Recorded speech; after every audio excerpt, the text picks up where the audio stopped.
The letter arrived on a Tuesday, which was the kind of day that had no business changing anyone's life. Edna Calloway was 68 years old, standing in the narrow hallway of the apartment she could no longer afford, still wearing the blue vest from the hardware store where she had worked for 11 years before they let her go. The termination had been delivered by a 26-year-old assistant manager named Trevor who had trouble making eye contact and kept referring to a printed sheet of talking points. Budget restructuring, he had said. Position elimination. Nothing personal. She had nodded and thanked him out of pure reflex, the way you thank a dentist after a filling, and then she had driven home in her 2009 Civic with the cracked dashboard and the passenger window that only went halfway down, and she had sat in the parking lot for 45 minutes before she could make herself go upstairs. If you're enjoying this story so far, don't forget to hit the like button and subscribe. Drop a comment telling me where in the world you're watching from. I love hearing from you. That had been 3 weeks ago. Now she was standing in front of her mailbox with a gas bill in one hand and a letter in the other. The gas bill she recognized immediately. The letter she did not. It came in a cream-colored envelope from an attorney's office in Millhaven, Vermont, a town she hadn't thought about in 30 years. The return address read Gorman and Associates, Estate Law. Her name was spelled correctly, which meant it wasn't junk mail. She turned it over twice before she opened it. The letter informed her, in the careful language attorneys use when they want to be clear but not warm, that her great-aunt Cecily Marsh had passed away 6 weeks prior at the age of 91, and that pursuant to the terms of her estate, Edna Ruth Calloway was the sole named heir to a property located at 4 Millhaven Creek Road, Millhaven, Vermont. A cabin, approximately 1,400 square feet, situated on 2 acres of wooded land adjacent to Calloway Creek. The attorney, a man named Douglas Gorman, noted that the property had been assessed at $42,000 and had not been occupied in several years. Edna read the letter, standing in her hallway. Then she read it again, sitting at her kitchen table with a cup of coffee she forgot to drink. Cecily Marsh. Great-Aunt Cecily. The woman had been a ghost in the family, a name spoken with a complicated shrug, the kind of relative you heard about, but never quite knew. Edna's mother had mentioned her maybe a dozen times over the years, always in the context of stubbornness. Cecily went up to those mountains and never came back down, her mother used to say. Chose a creek over a family. As if the two were incompatible. Edna had never met her. She didn't know why Cecily had left her the cabin. She didn't know if there was a reason or if it was simply the absence of anyone else to leave it to. What she knew was this. Her rent was 2 months behind. Her severance had run out. Her savings account held $412, and she was 68 years old in a job market that had no particular interest in 68-year-old women who had spent the last decade stocking shelves and running cash registers. She called Douglas Gorman the next morning. He was professional and brief in the way of busy men who handle other people's grief as a business. The property was hers free and clear, no mortgage, no outstanding liens, taxes current through the end of the year. There were some minor repairs needed, he said, which was attorney language for significant problems he preferred not to enumerate over the phone. He could email her the inspection report. She thanked him and hung up and waited for the email, and then read the inspection report 3 times with the specific feeling of someone who has asked a straightforward question and received an answer in a foreign language. The roof had visible damage on the north slope. The back porch was structurally compromised. The plumbing had not been used in an estimated 4 years and would require assessment before use. The heating system was a wood stove, which was listed as functional but primary, meaning there was nothing else. The foundation showed minor settling on the east side, which the inspector noted was common for structures of this age in this region, which told her exactly nothing. The electrical panel was described as non-standard and predating current code requirements. She sat with all of this for 2 days. She talked to nobody because there was nobody to talk to in the way she needed. Her daughter Renee lived in Phoenix and called twice a month and had the particular talent of making every problem sound like a personal failing. Her son Marcus lived 20 minutes away and meant well, but became visibly uncomfortable in the presence of anything that couldn't be solved by a Google search. Her friends from the hardware store had scattered after the layoffs the way people scatter, into the privacy of their own financial anxieties. On the 3rd day, she called a real estate agent in Millhaven named Patricia Hughes, whose name she found on the first page of search results. She described the property and asked what it might realistically sell for in its current condition. Patricia Hughes was quiet for a moment. Then she said, "Honestly, in that condition, you're probably looking somewhere between 18 and 22,000. Maybe less depending on what a buyer's inspection turns up. $22,000 would cover 6 months of rent. Maybe 7 if she was careful." That night, Edna sat at her kitchen table with a legal pad and wrote down every number she could think of. Rent owed, $2,400. Monthly expenses, approximately $1,800. Savings, $412. Severance, gone. Unemployment, running out in 9 weeks. She was 68 years old. She had worked since she was 17. She had raised 2 children largely alone after her husband left when the kids were small, had put Marcus through 2 years of community college, had never once in her life asked anyone for help that she could avoid asking for. And she was sitting at a kitchen table at 11 o'clock at night looking at numbers that added up to something she didn't have a word for. She wrote at the bottom of the legal pad, "Go see the cabin. Not sell it. Not fix it. Just go see it first." She drove to Vermont on a Thursday in early October, which is the best time to drive through New England if you have any capacity left for beauty, and Edna still did. The maples were going red and orange against a sky that couldn't decide between blue and gray. And somewhere around the New Hampshire border, she rolled her window all the way down, the good window on the driver's side, and let the cold air come in because it smelled like something she had forgotten, like altitude and pine resin and the specific cleanness of places that don't have too many people in them. Millhaven was small in the way of towns that have decided not to apologize for it. A main street with a hardware store, a diner, a library with a hand-painted sign, a post office that doubled as a notary. She stopped at the diner because she hadn't eaten since 5 in the morning and because she wanted to ask someone local for directions. The woman behind the counter, 50-ish and efficient, with silver hair and a coffee pot she wielded like a natural extension of her arm, poured Edna a cup without being asked, and set a menu down with the confidence of someone who had done this 100,000 times. "You're not from here," the woman said, not unkindly. "No, I'm looking for Millhaven Creek Road. A cabin out that way. Belonged to a woman named Cecily Marsh." The coffee pot paused mid-motion. The woman behind the counter looked at Edna with an expression that was hard to read, somewhere between recognition and something more careful. "Cecily Marsh." She repeated the name slowly. "You related to her? She left me her property. I'm her great-niece. Edna Calloway." The woman set the coffee pot down on the counter and wiped her hands on her apron. "My name is Gloria. I'm the one who called the county when Cecily didn't pick up her mail for 2 weeks. I found her." She paused. "She was peaceful, just so you know. She went in her sleep." Edna didn't know what to say to that, so she said thank you, which felt insufficient but was all she had. Gloria refilled her cup without being asked. "Cecily was something," she said. "Kept to herself, but you always knew she was there. Came in here every Saturday for 40 years, always ordered the same thing. Oatmeal and black coffee, and a piece of whatever pie I had that day. Talked when she felt like it, and didn't when she didn't." Gloria looked out the window toward the mountains. She loved that cabin.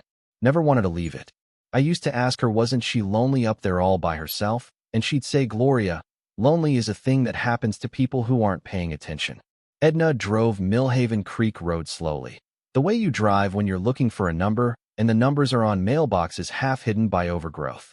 The road ran along the creek, which she could hear before she could see it, a constant low sound like a conversation happening just out of earshot. The trees pressed close on both sides.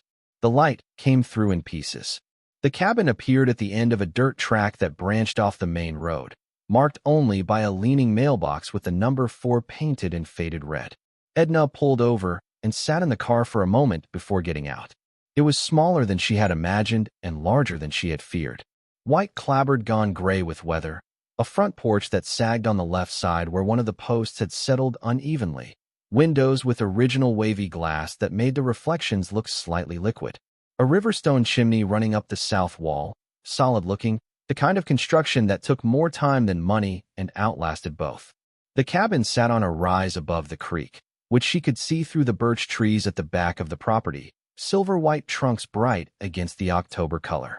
The key Douglas Gorman had sent her was an actual key, long and old-fashioned, the kind that had weight to it.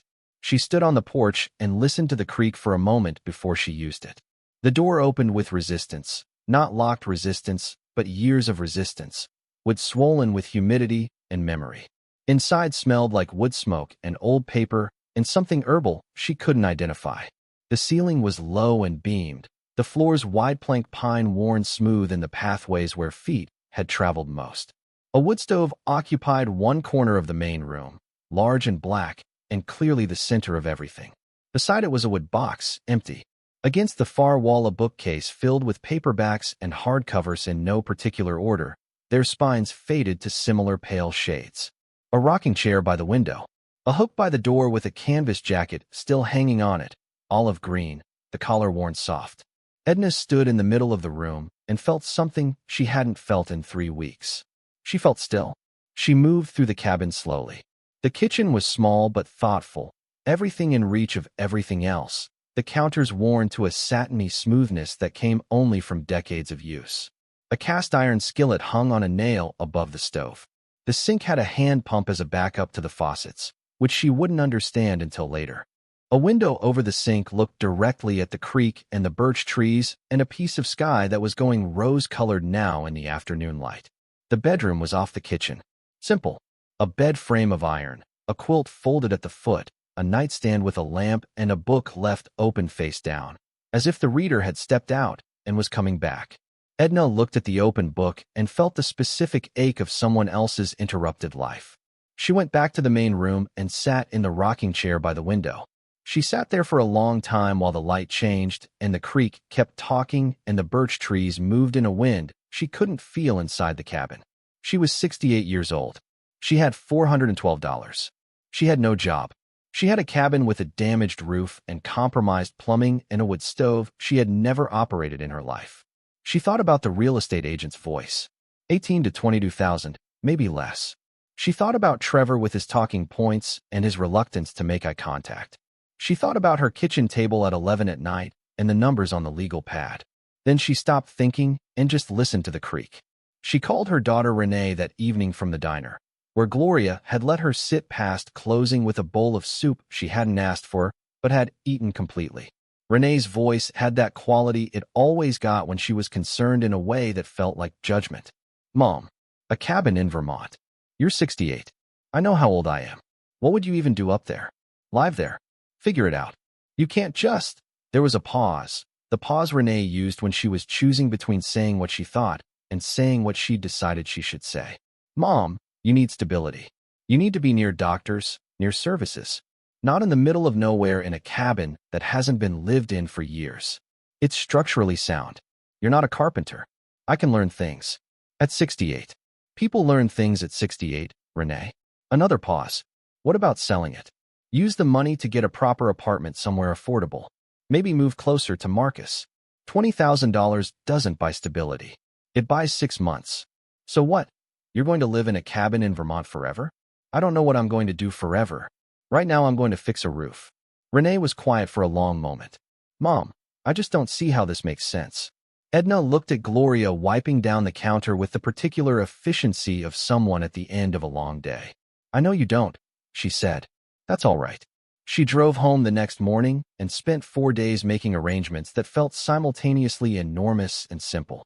She gave notice on the apartment, which the landlord accepted with a relief she chose not to take personally, given she was 2 months behind. She loaded her car with everything that mattered, which turned out to be less than she expected.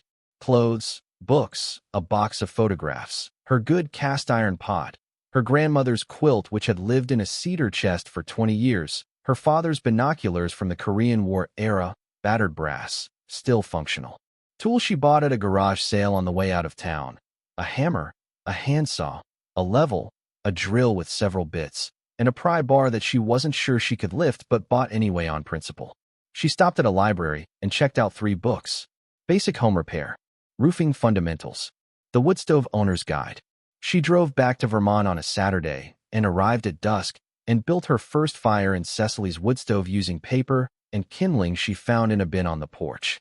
She burned the paper wrong the first 2 times and got a lungful of smoke for her trouble, and on the third try something caught, and the stove began to tick with expanding metal as it warmed up, and she sat on the floor in front of it with her back against the rocking chair and listened to the fire and the creak and felt something she would not have been able to name out loud, but that settled in her chest like something that had been displaced and had finally returned to its proper place.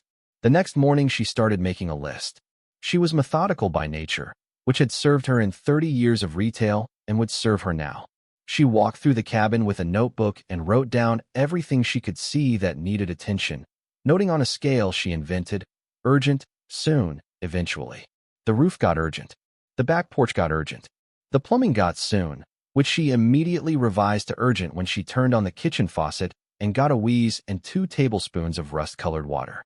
The electrical panel got soon with a note to herself: call an electrician, do not attempt this yourself.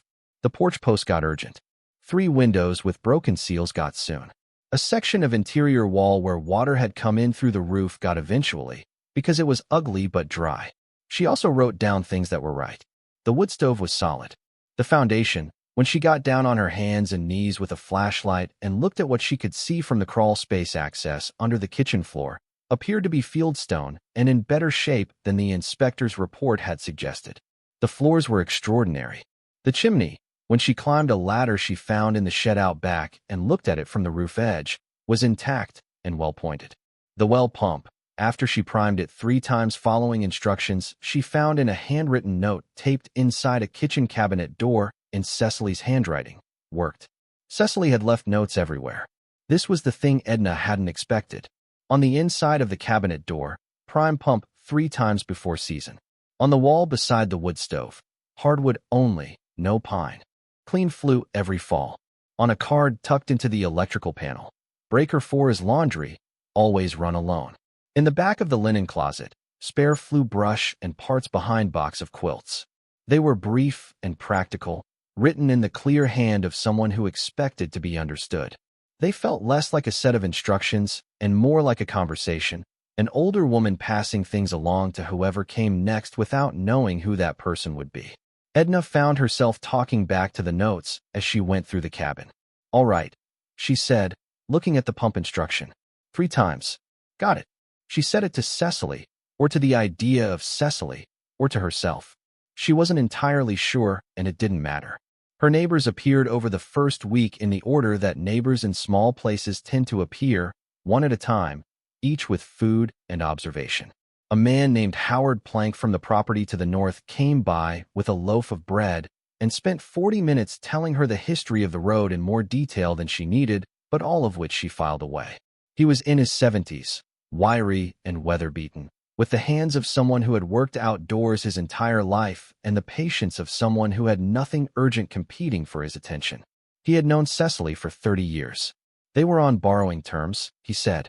She borrowed his chainsaw. He borrowed her knowledge of mushrooms, which had been extensive. A woman named Paulette Vance came from the property to the south with a jar of honey and a directness that Edna appreciated immediately. Paulette was 62 and had moved to Vermont from Baltimore 8 years earlier with her wife June, who appeared 2 days later with a pot of chili and the information that she was a recently retired plumber. Edna could have cried. She settled for shaking June's hand with both of hers and asking if she had time to look at the pipes. June looked at the pipes for 2 hours and delivered her verdict with the cheerful pragmatism of someone who has seen worse and fixed it. Main supply line is fine. Interior pipes need flushing and 2 sections need replacing, the kitchen and the bathroom. I can get materials at cost. It's 2 days' work if you help me, and don't ask too many questions while I'm concentrating. Edna helped her. She asked fewer questions than she wanted to and more than June probably preferred, but the work got done in 2 days as promised, and on the evening of the second day, clean cold water ran from both faucets and the shower in the bathroom, and Edna stood at the kitchen sink running water over her hands and felt the particular satisfaction of a basic function restored. She was learning things. This was the part she hadn't anticipated, not just the doing, but the learning. The physical knowledge of how a thing worked, how it failed, how it could be made right. Howard showed her how to assess wood for structural soundness, pressing his thumb against questionable boards and listening to the sound his knuckle made when he rapped it. June walked her through the logic of plumbing, how water moved through a system, where it was likely to fail and why. She started reading her library books at night by the wood stove, keeping a notebook beside her to write down terms she didn't know and questions she wanted to ask. The roof was the most urgent problem and also the one she was most afraid of. She spent 3 days building her nerve before she climbed up there properly. The pitch wasn't severe, but her body knew what a fall from that height would mean at 68, and she moved carefully, testing each step before she committed to it. The damage was on the north slope, an area of approximately 8 by 10 feet where the shingles had lifted and the underlayment had deteriorated. Water had been getting in for at least 2 seasons, she estimated, based on the staining she could see on the rafters below. She pulled the damaged shingles herself. This took most of a day and left her hands sore in ways she hadn't expected, little muscles she hadn't known she had making themselves known. She pulled the underlayment. She assessed the decking underneath and found 2 sections that needed replacing and 1 that was salvageable with the right treatment. She went to the hardware store in Millhaven for supplies and spent 40 minutes there getting advice from the man behind the counter, a third-generation hardware man named Bernard who had an opinion about everything and gave it freely and was usually right. She replaced the decking sections herself, which took longer than it would have taken someone who had done it before. She laid the new underlayment herself. The shingles she did row by row over 3 days, working in the morning when the light was good and stopping at noon when the sun made the dark shingles heat up enough to be unpleasant. Howard came by on the second day and watched her for a while from the driveway, without saying anything. When she came down the ladder, he looked at her work and said, "Pretty straight for a first-time job." She thanked him. He said he'd be over in the morning to help with the ridge cap, which was the part she hadn't quite figured out yet, and that was that. Her body hurt every night. Not the bad hurt of something wrong, but the deep, reliable hurt of muscles being asked to do more than they had in years.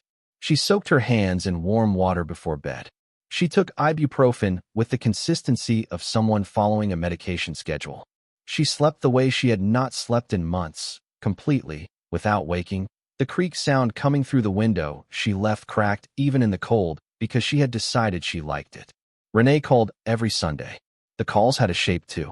Them now. Renee would ask how things were going, and Edna would tell her, specifically and in detail, what she had accomplished that week, and Renee would listen with a silence that contained various degrees of concern and reluctant interest, and at the end she would say something like, "Well, just be careful," as if careful were a thing Edna needed to be reminded to be. Marcus called less frequently, but with more warmth. He asked practical questions and listened to the answers. He had driven up the second weekend to see the place, spent the whole day helping her stack firewood from the cords Howard had helped her identify and buy from a local supplier, and at the end of the day he sat on the steps of the back porch with a beer and looked at the creek and said, "Mom, I'm kind of amazed." She said she was kind of amazed too. The back porch was the project she had been postponing. It required the most systematic work, pulling the damaged boards, assessing each joist, sistering the ones that had lost integrity, replacing the ones that had not. Bernard gave her a tutorial on the difference. Howard came by again and showed her the correct way to set a ledger board. She worked on it in pieces over 2 weeks, doing what she could in a session, stopping when she was too tired to be accurate, coming back the next day. The porch took longer than everything else combined. But when it was done, it was solid. She knew it was solid in the specific way you know something you have built yourself, with your own hands, with the accumulated learning of every mistake you made and corrected along the way. She was sitting on that finished porch on a Saturday morning in late November, drinking coffee in the cold because she liked the cold now in a way she never had before, when she saw the car come down the dirt track. A new model sedan, silver, out of place the way new model sedans always look out of place on unpaved roads. 2 people got out. A man she didn't recognize, 30-ish, in a barn coat that had never seen a barn, and a woman about 10 years younger in a down vest and boots that were practical but expensive. They stood by their car looking at the cabin. Edna stayed on her porch with her coffee.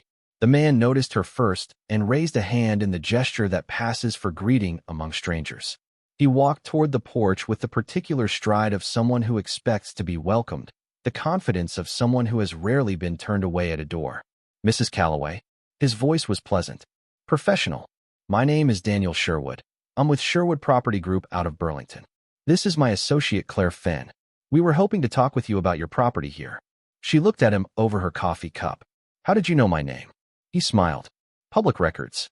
The property transfer was filed with the county. We monitor for recent acquisitions in the region."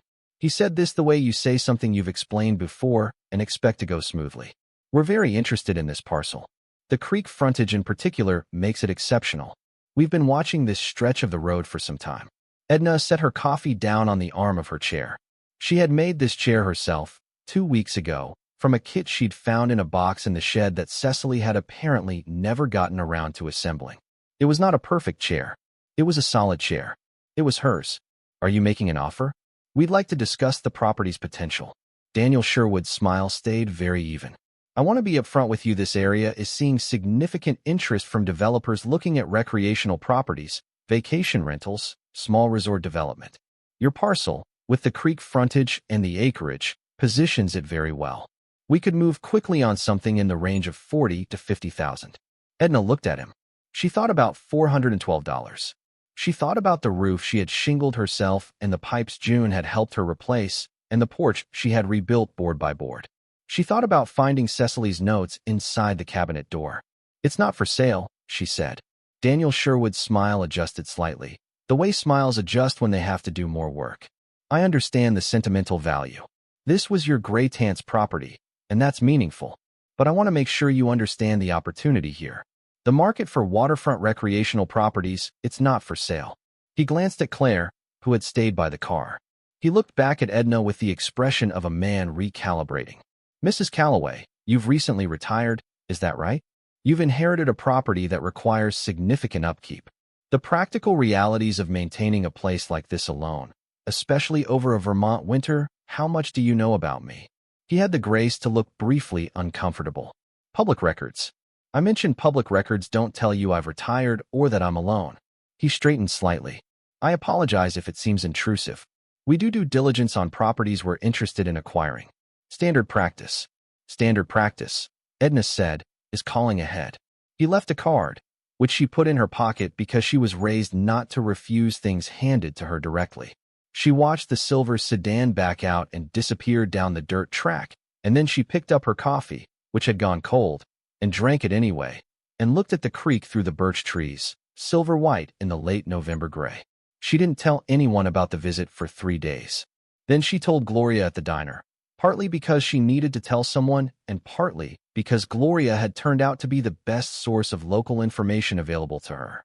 Gloria knew everyone and everything, not in the gossip sense, but in the way of people who have been the constant in a community for long enough that the community's history is stored partly inside them.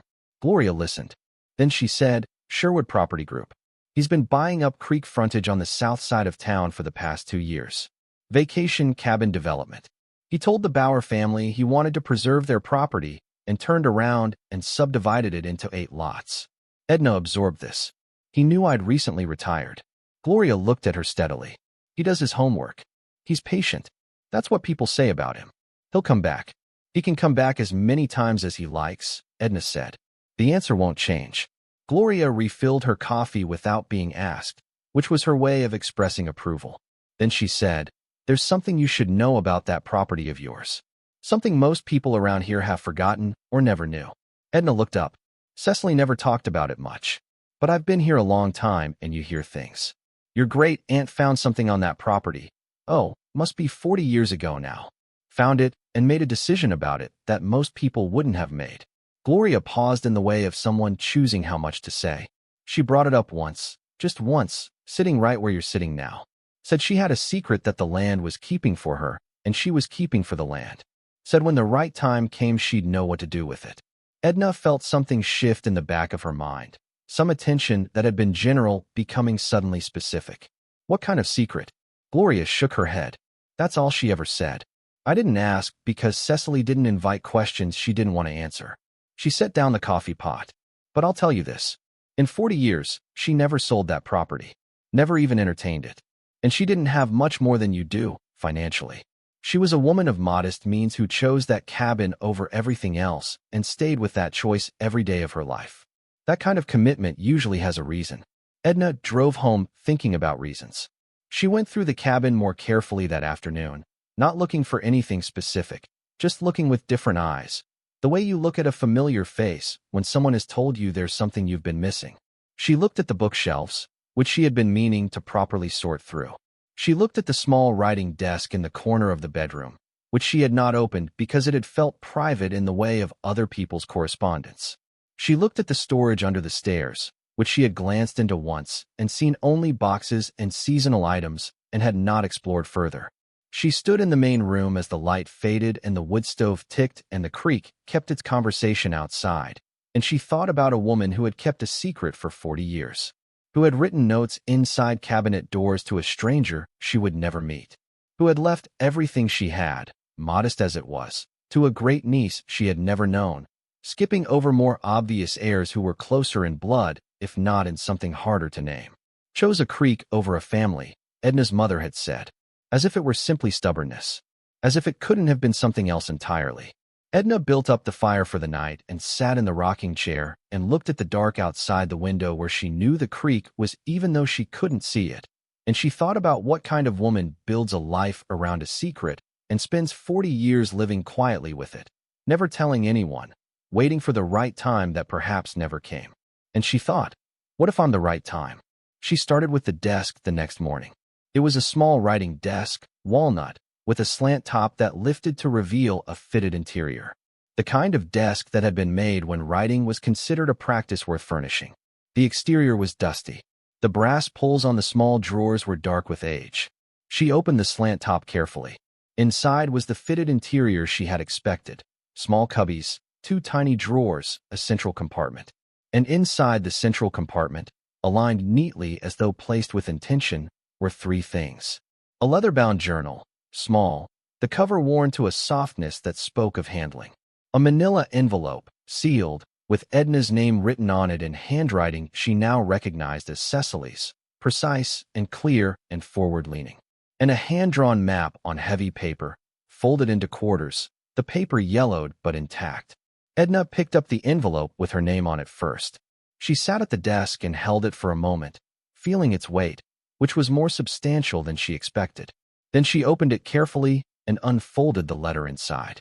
It was written in the same hand as the notes on the cabinet doors, the same precision, the same economy, the same quality of expecting to be understood. It was dated April of the previous year, 6 months before Cecily died.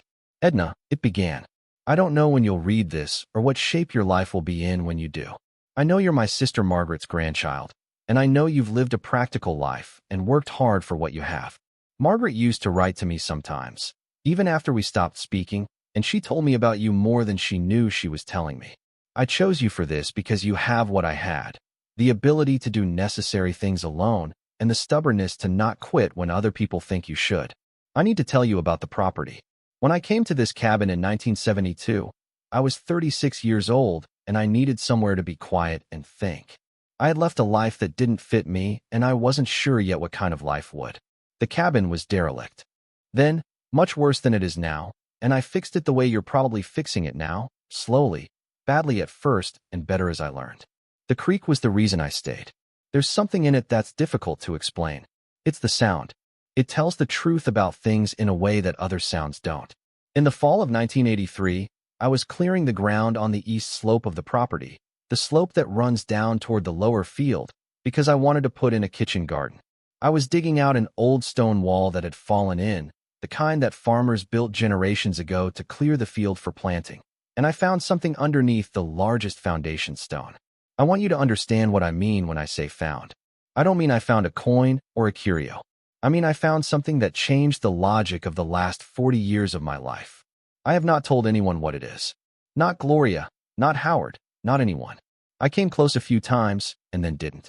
Partly because it wasn't mine to tell. Partly because I wasn't sure what telling would mean for the land.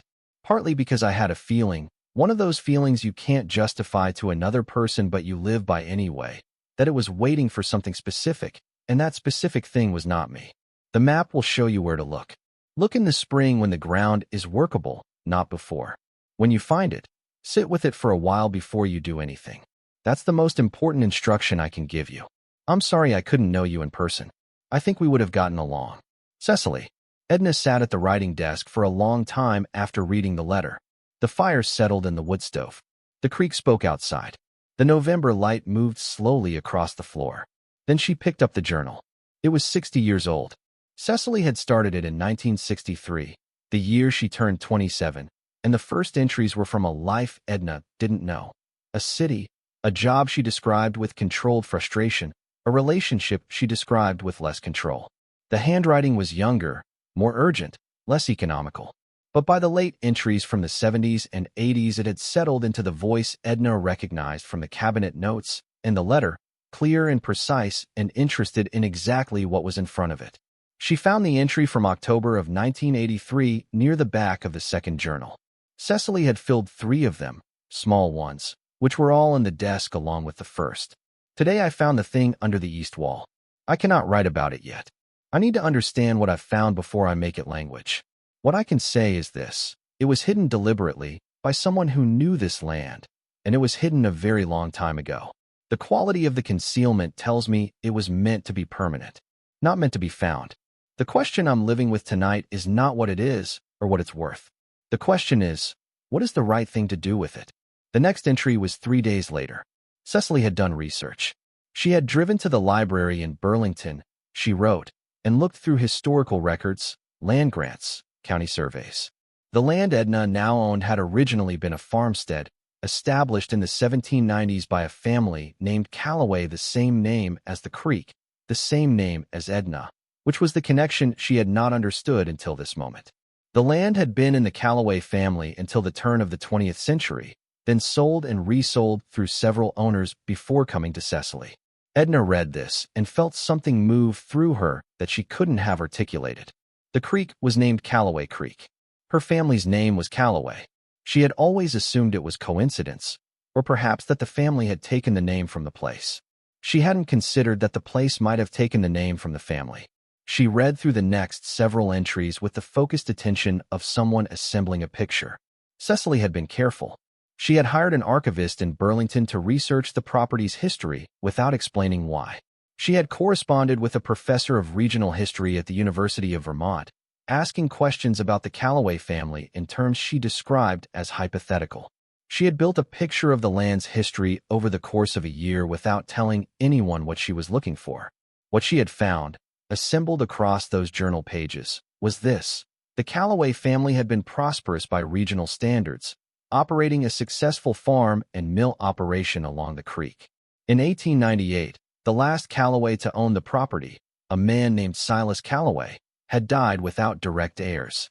There were rumors in contemporary accounts that Silas had converted significant assets to a portable form in the years before his death, expecting to pass them on to a nephew who subsequently died before him, leaving no one to receive them.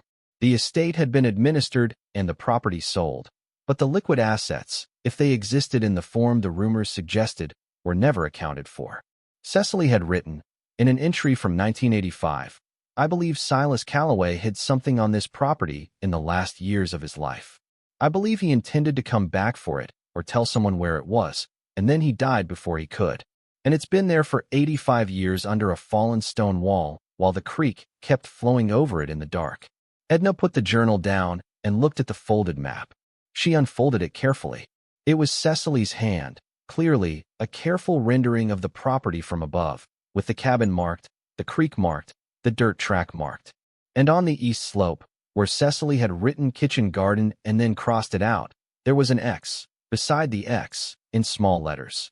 Fieldstone foundation remains, largest stone, northeast corner. If you're hooked on this story, make sure to subscribe and turn on notifications so you never miss an upload.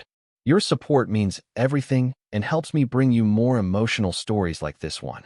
Outside the window, the creek was talking in its low, continuous voice about things that had been happening long before Edna arrived and would continue long after she was gone. She folded the map back along its original creases. She placed the journal and the envelope back in the desk and closed the slant top. The ground was frozen. Cecily's instruction had been clear: spring, when the ground is workable. That meant months. That meant living with this through the whole of a Vermont winter, which was beginning to show itself at the edges of November in earnest now, the mornings dropping below 20, the creek icing at the shallow bends. She could live with it. She had lived with harder things for longer. She went outside and stood on the back porch she had built and looked at the east slope through the birch trees, bare now, their white trunks stark and clear. She couldn't see the stone wall from here, but she knew approximately where it was. She had walked that slope in her first weeks on the property, noting it as something to clear eventually, old, tumbled fieldstone half buried in decades of leaf fall. She thought about Cecily living with this knowledge for 40 years, finding something that changed the logic of her life, and then continuing to live that life, doing the necessary things, writing notes inside cabinet doors, having Saturday oatmeal at the diner, watching the creek, waiting for something she couldn't name and never exactly found. She thought about a man named Silas Calloway who had tried to pass something on and run out of time. She thought about secrets that outlived everyone who knew them and waited in the dark under stone for someone to come back for them. She went back inside and built up the fire and read through the rest of the second journal with the care she would give anything irreplaceable. Cecily had continued to write entries about the find through the years, not about what it was specifically. She never described it in direct terms, which was itself information, but about the thinking she was doing around it, the ethics of it, the history of it, what it meant that she had found it and not someone else, what it meant that the land had held it for so long. In an entry from 2001, Cecily had written, "I have thought about telling the Historical Society. I have thought about contacting the university. I have thought about all the ways this could be handled as a matter of public history. And every time I think about it, something in me says no. Not yet. It's not a logical feeling. I've never trusted feelings over evidence as a matter of principle. But this particular feeling has been right every time I've tested it for almost 20 years. So I keep waiting. The right time will announce itself when it arrives. It always does." And in an entry from 2018, "I'm 82 years old. My hands are slower than they were. I walk the east slope less often now. I think I know who I'm waiting for, which is odd because I've never met her. My sister Margaret's granddaughter. I don't know why her specifically except that the name fits, and names matter in a way I've never been able to explain. The right time will announce itself when it arrives."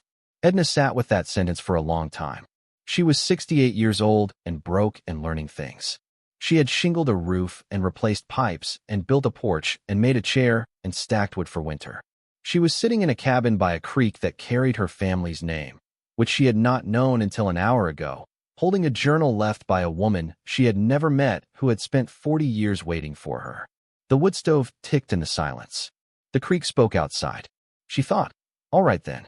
Winter came to the mountain the way it comes to places that know how to receive it, gradually, then completely, until what had been familiar landscape was something altered and particular, beautiful in a way that asked nothing of you except the willingness to look at it. Edna looked at it. Every morning, she looked at the birch trees and the frozen creek and the particular blue of the sky above the ridge, and she felt the looking land in her body in some way she didn't have words for, but had stopped trying to name. She learned the wood stove in the deep way you learn a thing you depend on. How much to bank it at night to hold heat through the small hours. How to read the sound it made when it needed attention versus when it was simply settling. How the particular pop of a log catching meant she had the damper right. Howard told her what he knew about it over the fence, which was a great deal, and she kept notes in the back of the repair notebook she had been filling since October. She shoveled. This was something she had not anticipated in the way of someone who had spent years in an apartment. The physical dailiness of managing a property through a Vermont winter. The path from the cabin to the shed. The path from the cabin to the woodpile. The path from the porch to the car. Howard appeared sometimes with his tractor and cleared the dirt track, which was the most neighborly thing anyone had done for her in recent memory, and she brought him soup in return, which he accepted with the gruff appreciation of a man not used to being fed. She read in the evenings. Not just the repair books now, but Cecily's books, working through the shelves in an order she invented as she went, pulling things that interested her and leaving things that didn't. Cecily had read widely and without obvious system, novels next to botany texts, next to history, next to poetry, next to field guides to birds and mushrooms and edible plants of the Northeast. Edna found herself reading about things she had never thought to read about before. Soil composition, the ecology of cold streams, the history of mill operations in 19th century Vermont. This last she read with the specific attention of someone who understood now that it was relevant to her. She had been doing her own research, in the evenings by the wood stove, on her phone because she still had data from the plan she'd carried over from the city. The Calloway family was not prominent enough to have much of a presence in the digitized historical record, but she found references in a few places, a county history from 1912 that mentioned the Calloway Mill in passing, a digitized newspaper from 1899 that carried a brief notice of Silas Calloway's death and the subsequent sale of his property, a genealogy site where someone had posted a partial family tree that included the name. She could not find any record of what had happened to Silas Calloway's assets. The estate notice mentioned property sold, personal effects distributed, no accounting of what personal effects meant or what they were worth. The kind of record that wasn't kept or hadn't survived or had been deliberately thin. She sat with the map open on the kitchen table and looked at the X on the east slope and thought about a man who had run out of time to tell anyone where he had put something. And she thought about the weight of secrets that outlast their keepers. And she thought about why Cecily had waited 40 years instead of looking herself. And the answer she kept arriving at was this. Cecily had known what she had found and had made a decision about what it should mean, and that decision required someone who would understand both the history and the responsibility. And she had spent 40 years waiting for that person to exist. Daniel Sherwood came back in January. She saw his silver sedan coming down the track, and she was already on her porch, not coincidentally, because she had learned to hear that engine from a distance. He was alone this time. He climbed out with the same barn coat and the same smile, and he stood at the base of her porch steps with his hands in his pockets in a posture she recognized as designed to look unthreatening. "Mrs. Calloway, Happy New Year." "Mr. Sherwood, I wanted to check in, see how you were settling in." "I've settled in fine." He looked at the cabin. He couldn't help it. She could see him assessing the new roof, the repaired porch, the fresh caulking she'd done around the windows. Investment, he was calculating. Materials. Time. He looked back at her. "You've been busy." I have to tell you. The market has shifted slightly since we last spoke." He said this with the smooth regret of someone who regrets nothing. "I wanted to give you an updated picture. Given the improvements you've made and the continued interest we're seeing from developers in this corridor, we could probably get you something in the range of 60, maybe 65,000. Edna looked at him. She thought about $412. She thought about $65,000, which was a real amount of money, which would change her immediate situation in ways that were not abstract. Then she thought about Cecily, 36 years old and needing somewhere to be quiet. About 40 years of Saturday oatmeal. About notes inside cabinet doors. About a map folded into quarters and an east slope still under 2 feet of snow. She thought about a creek that carried her family's name. "It's not for sale," she said. Same as before. He held his smile steady, but something in his eyes shifted, the specific flicker of someone recalculating from plan A to plan B. "Mrs. Calloway, I want to be direct with you. I've done some additional research on this parcel. There are some things about the zoning and the county development plan for this corridor that you might want to be aware of." He said this carefully. "The county is reviewing the agricultural preservation designation on several properties along this stretch. If that designation changes, it could affect your options significantly." She looked at him. "Are you telling me the county is looking at rezoning this land?" "I'm telling you that the landscape for properties like this one can shift in ways that owners don't always anticipate." His voice was still pleasant. "I want to make sure you have complete information when you make decisions." She held his gaze for a long moment. She was 68 years old. She had worked retail for 3 decades. She had learned a long time ago to recognize the particular quality of pressure that arrived dressed as helpfulness. "I appreciate your concern for my information," she said. "When and if I decide to sell this property, I'll be in touch. Until then, I'd appreciate it if you'd stop coming by without calling first." He left another card. She put it with the first one. She waited until the silver sedan was gone, and then she went inside and called Gloria. Gloria listened. Then she said, "He mentioned rezoning." He was careful about how he said it. "But yes." Gloria was quiet for a moment. "That's new. He's been patient up until now. Mentioning the county means he's applying pressure. That usually means he's running out of time for some reason." "What kind of reason?" "Could be a development deal with a timeline. Could be financing that has a deadline. Could be he's made promises to investors he needs to keep." She paused. "Either way, Edna, you should talk to a lawyer. Not to sell, just to understand your position. Know what you're standing on before someone tells you the ground is moving." Edna thought about ground. She thought about stone walls on east slopes. She thought about what it meant to stand on land that had been in her family in some form, in some connection, for over 2 centuries. "I know what I'm standing on," she said. But she called a lawyer anyway, a woman in Burlington named Miriam Okafor who handled property law and who came highly recommended by the woman at the county clerk's office, who had come highly recommended by Gloria. Miriam Okafor was direct in the way of people who respect your time and their own. She reviewed the deed and the property history and the zoning designation, and she said, "Your agricultural preservation designation is solid. It would require a county board vote to change it, and that's a public process. You'd have standing to contest it." She paused. "Has anyone from the county contacted you directly about any review?" "No." "Then at this point someone is speculating or bluffing. I'd document every interaction you've had with this Sherwood and let me know if anything official comes from the county. Don't engage him further without running it by me." Edna thanked her and hung up and made a pot of coffee and sat at the kitchen table with her notebook and wrote down everything Sherwood had said in both conversations, as precisely as she could reconstruct it, with dates and times. She had learned something in 30 years of retail. Documentation was the difference between your word and the record. February was the hardest month, not because of Sherwood or money or any of the practical pressures that had attended her arrival here.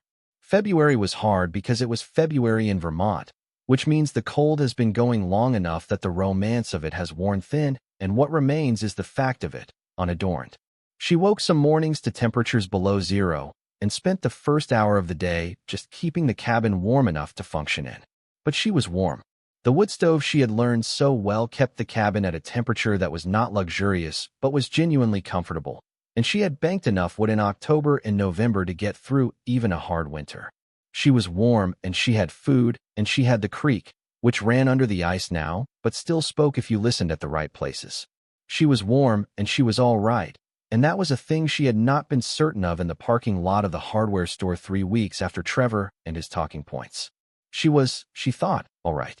She finished reading Cecily's journals in February. The last entry was from 9 months before her death, brief and clear as everything she wrote. "The ground will be workable by April," she had written. "I have left everything in order. I hope she is ready. I think she will be." Edna closed the journal and held it for a moment and said, out loud, to the wood stove and the creek and the winter dark outside, "I think I am too." March arrived and began its slow work of releasing the ground from the cold, which is a process that takes longer in Vermont than anywhere else Edna had ever lived. She watched it with attention.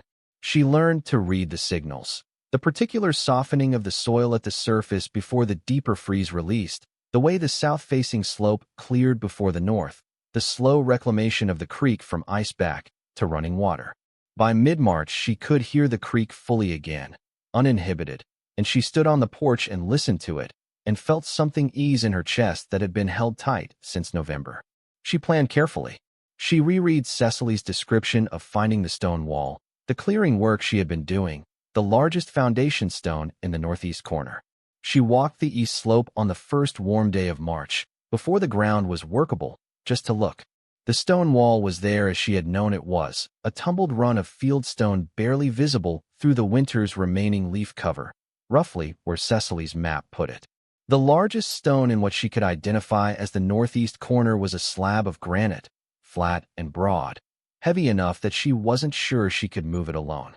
She went to Howard and told him she needed to clear the east slope, and there was a large granite slab she was going to need help moving.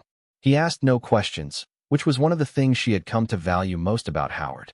He said he'd come by Saturday with his bar and his pry bar, and together they'd see what they could do. She waited for Saturday with the specific patience of someone who has been waiting for something for a long time and knows the last part of waiting is just more waiting. Saturday came cold and clear, the creek running bright and full with snow melt, the birch trees beginning to show the faintest haze of bud along their branches. Howard arrived at 8 with his equipment, and they walked the east slope together in the thin spring light. They worked the stone wall first, leveraging the smaller stones free and stacking them to the side. Howard was methodical and strong despite his age, his body carrying the specific efficiency of someone who has done physical work for 60 years and learned to use the right force in the right place. Edna worked beside him, and when he showed her how to set the bar under a stone, she did it the way he showed her, and it worked. The large granite slab took both of them.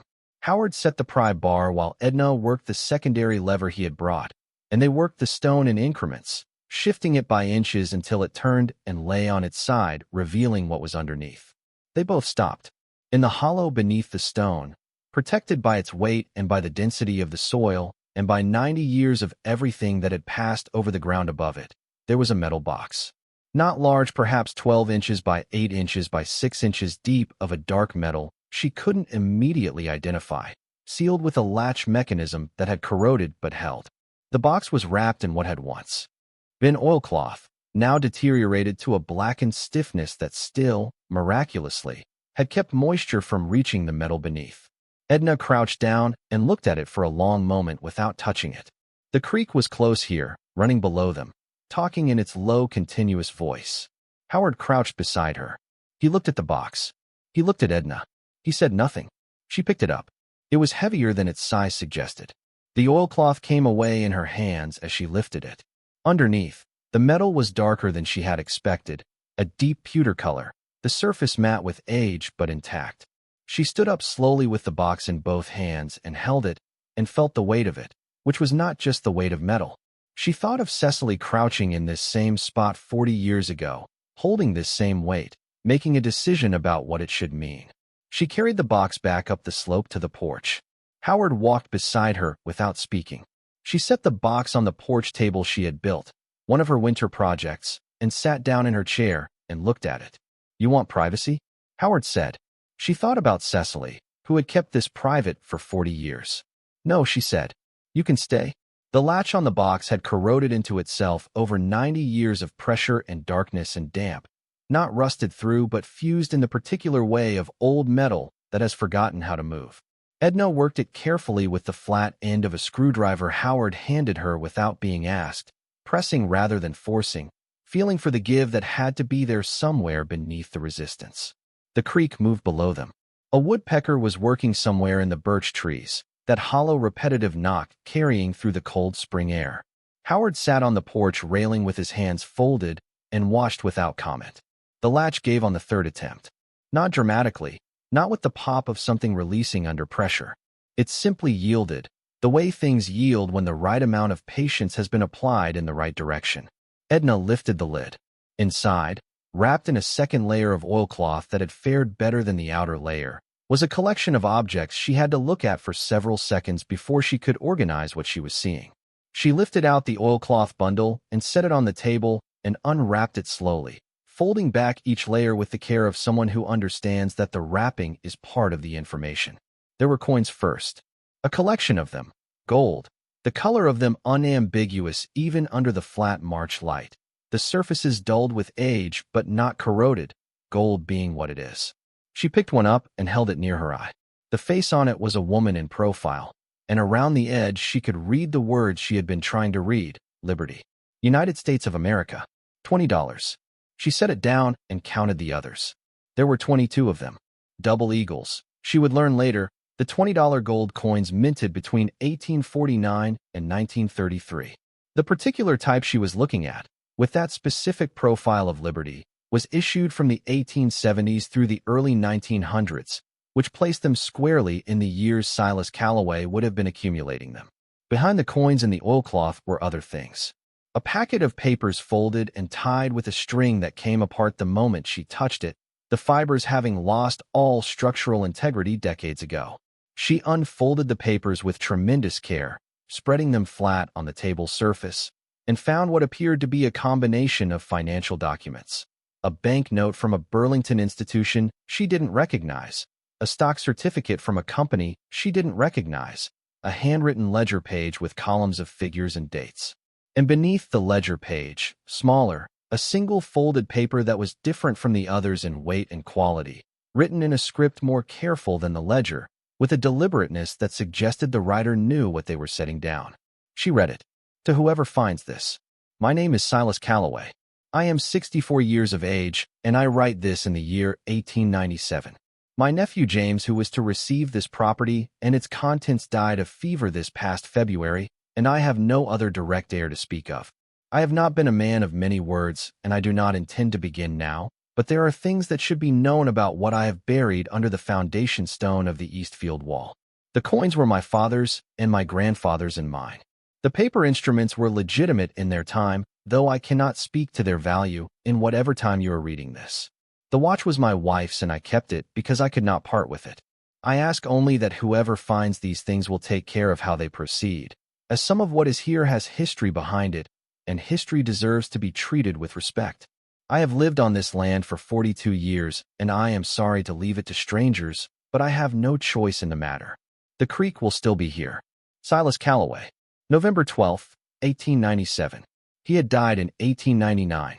He had written this 2 years before his death, and then not died when he expected to, and then died before he could tell anyone. 2 years of living on the land while a box sat under a stone in the east field knowing what it was waiting for, and then nothing, and then 90 years of waiting while the world turned above it. The watch was at the bottom of the oilcloth, wrapped separately in a cloth that had fared better than the rest because it was silk, recognizable still by the particular way it had preserved its weave. A pocket watch, gold case, the surface dulled but the engraving on the back still legible. M. L. C. from S. J. C. 1879. Mary from Silas. 18 years. Married, she calculated, when he had given his wife this watch.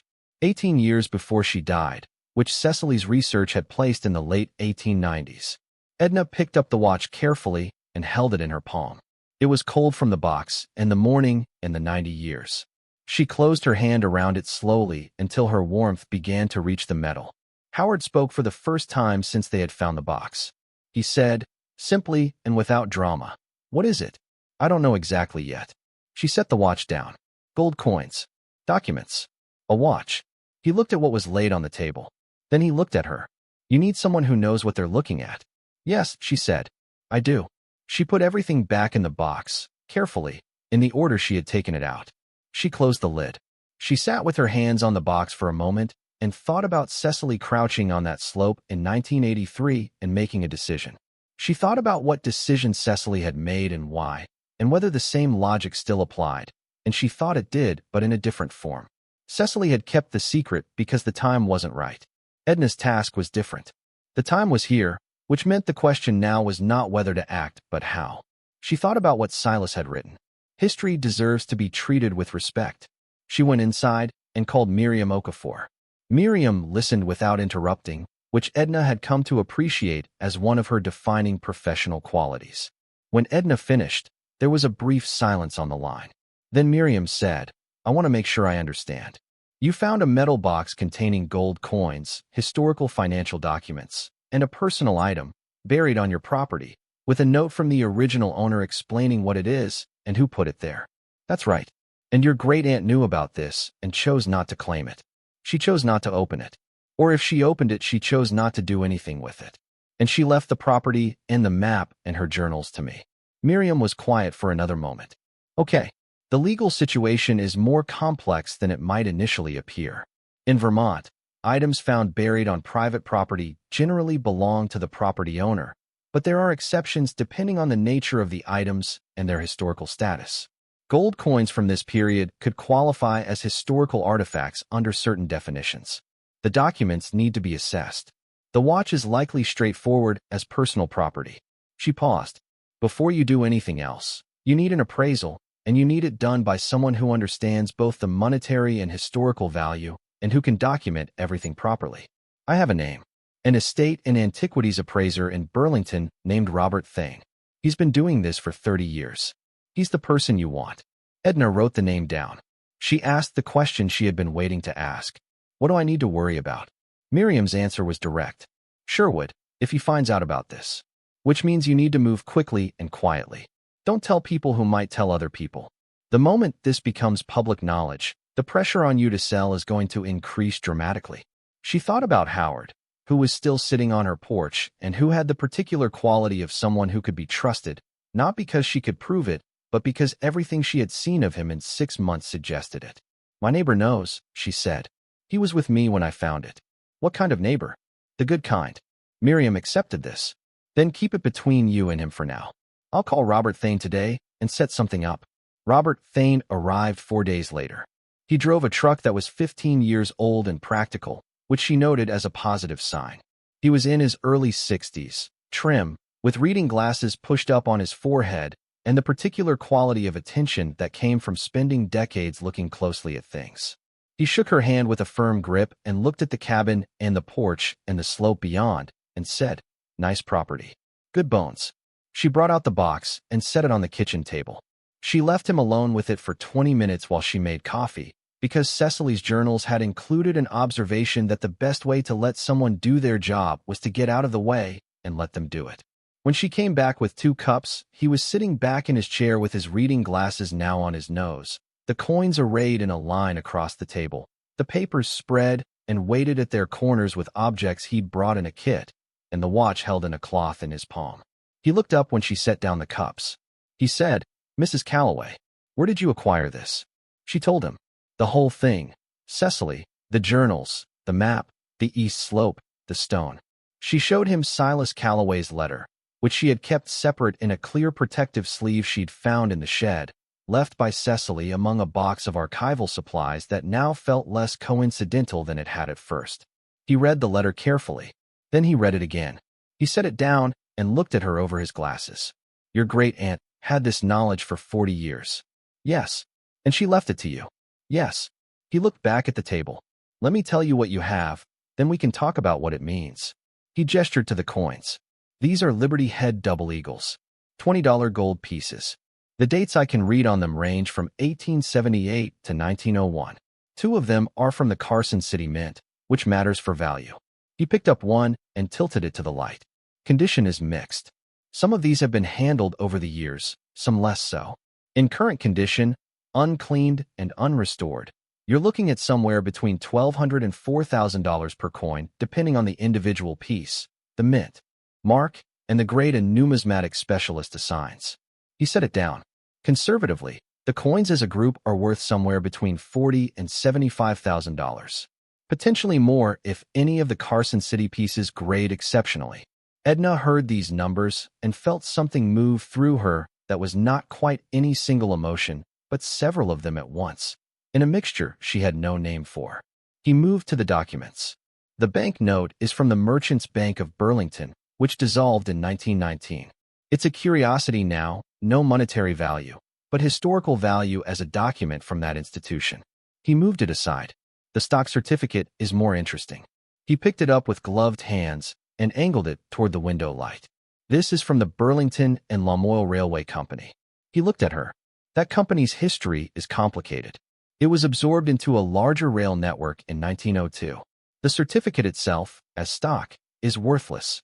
But as a historical document in this condition, with provenance this clear, a serious collector or a historical society would pay a meaningful amount. He set it down. The ledger page is likely an accounting record from Silas Calloway's own business operations. Historical interest, not monetary value beyond what a serious archive might pay. He picked up the watch last. He turned it over with the care of someone who understood what care meant. He held it close and looked at the engraving. He opened the case, which yielded more easily than Edna had expected, the mechanism inside visible, the hands frozen at a time she couldn't read because of the angle. He looked at the interior for a long moment. Then he closed it and set it down in its cloth. "The watch is a Waltham," he said. "American manufacture, 1878 or thereabouts based on the movement I can see. The case is 18-karat gold. Waltham pocket watches of this period are collectible. A piece in this condition, with engraving and provenance, would go to a specialized collector or an auction house." He tilted his head. $18,000 to $25,000 is a reasonable estimate. Possibly more at the right venue. He took off his glasses and looked at her directly. "Total estimated value of what's on this table, Mrs. Calloway, conservatively and without any premium for the provenance or historical significance of the story behind it, is somewhere between $60,000 and $100,000. He paused. "With the right auction strategy and the right venue, and with the story of Silas Calloway properly documented and attached to the provenance, that number could go considerably higher. Historically significant collections with this kind of documented chain of custody often exceed basic appraisal estimates at auction." Edna sat across the table from him and looked at everything laid out in the morning light. She was 68 years old. She had $412, or had, though she had been spending it carefully and was now closer to $300. She had a cabin she had been repairing for 6 months. She had a creek that carried her family's name. What would you recommend? She asked. He folded his hands on the table. The coins should go to a numismatic specialist for individual grading before any sale decision. That takes 2 to 3 weeks and costs a few $100s, but it protects your value significantly. The watch should go to Christie's or Sotheby's or a specialist in American horology with the full documentation. The documents should be offered first to the Vermont Historical Society, who may want to purchase them for their archive, and if they pass, you take them to the private market. He looked at the letter from Silas Calloway in its sleeve. This letter stays with you. It's not for sale. It's the key that authenticates everything else, and it should eventually go to an archive or a historical society as a gift, not a sale. That's my recommendation. She asked him what she owed him for the appraisal. He named a number that was less than she expected. She asked why. He looked at the letter again. Because sometimes you do work that matters, he said, and the fee isn't the point. She called Miriam Okafor with the appraisal figures that evening. Miriam listened and said, "Good. Now we build a plan." She outlined the process with the efficiency of someone who had done complicated things in a logical order before. The coins to a numismatic specialist she knew in Burlington. The watch to a contact at Christie's, New York, who handled American antiques. The stock certificate and banknote to the Vermont Historical Society, with whom she had a relationship. The ledger page to a private collector of business history documents she had worked with twice before. She also said, "Edna, you need to think about the press. Not now. But when this becomes public, because it will become public, someone is going to tell the story of Silas Calloway's buried gold and Cecily Marsh, who kept the secret, and you who found it. You want to be the one who shapes how that story is told." Edna thought about Daniel Sherwood. She thought about his mention of the county and the rezoning designation. If this becomes public, will Sherwood know? Yes. And then what? Miriam was direct. Then the pressure will increase. He'll come back with a bigger number and a shorter timeline, and he'll probably have some new angle on urgency. You need to be in a legally solid position before that happens. We file a clear title claim on the contents of the box this week. That establishes your ownership formally and creates a paper trail that precedes any challenge. They filed the claim the following week. Miriam handled it with the efficiency Edna had come to rely on. The filing was routine, unchallenged, a simple matter of establishing on the public. Record what had already been established by Silas Calloway's letter. These items had been buried on this land by its owner. They had remained on the land through every subsequent ownership, and they now belonged to the current owner, which was Edna Ruth Calloway. The numismatic specialist in Burlington was a small, precise woman named Dr. Vera Holt, who ran her practice from a building on Church Street that looked like a regular office from the outside and like a museum of American coinage on the inside. She received the coins with gloved hands and looked at the first 3 for approximately 30 seconds before she looked up at Edna with an expression that contained professional restraint over evident excitement. Where did these come from? Edna told her the short version. Dr. Holt looked back at the coins. The Carson City specimens. She set down the one she was holding and picked up another. This one in particular. She turned it slowly. She said nothing for a long moment. Then she said, "Mrs. Calloway, I want to send 2 of these to a colleague at the American Numismatic Association for a second opinion. Do you consent to that?" "Yes." The second opinion came back in 10 days. Dr. Holt called Edna on a Wednesday morning in early April with the specific, controlled quality of a professional delivering information that would have made a less disciplined person lead with the conclusion. "The 2 Carson City specimens," she said. "One of them is an 1879 cc. That's the Carson City Mint, 1879. In the grade my colleague has assigned it, which I concur with, it is among a very small number of confirmed examples in this condition." She paused. Its current market value is approximately $92,000 for that single coin. Edna sat down. She had been standing at the kitchen window looking at the creek, and she sat down in the kitchen chair and looked at the table. One coin, Dr. Holt confirmed. The remaining 21 range in individual value from approximately $1,400 to $11,000. Total value of the collection is somewhere between $160,000 and $180,000, with that single coin representing the majority. Edna said thank you in a voice that came out steadier than she felt, and she set the phone down on the table and sat for a moment in the quiet of the kitchen with the creek talking outside. $160,000. At minimum. She thought about $412. The number felt like something from a different life, which she supposed it was, the life that had ended in a parking lot in October while she sat in a Civic with a cracked dashboard and couldn't make herself go upstairs. She called Gloria. Gloria listened without speaking and then said, quietly, "Well, Cecily knew, didn't she? She knew something. She left me the map and the journals, but she never opened the box herself. At least as far as I can tell." Gloria was quiet for a moment. Or she opened it, and she chose to leave what was inside to someone who would know what to do with it. Edna looked at the table where the box had sat during Robert Thane's appraisal. "I've been thinking about that. I can't know for certain. But I don't think Cecily spent 40 years keeping a secret about some coins she could have sold any time. She kept the secret because she'd made a decision about what they should mean. And what did she decide they should mean?" Edna looked out the window at the birch trees, the creek visible through them, silver in the April light. She decided they should mean the land stays. There was a pause. Gloria said, "And you?" "Same," Edna said. "Same." The Christie's contact Miriam had arranged was a man named Charles Bellamy, soft-spoken and meticulous, who conducted his assessment of the watch via a video call in which he had Edna hold the watch at various angles in front of her phone camera while he took notes. He asked her to open the case, which she did with the cloth as Robert Thane had shown her. He looked at the movement for 3 full minutes without speaking. Then he said, "Mrs. Calloway, this is a particularly fine example of an 1878 Waltham Railroad-grade pocket watch. The movement is in exceptional original condition. The gold case is consistent with the period.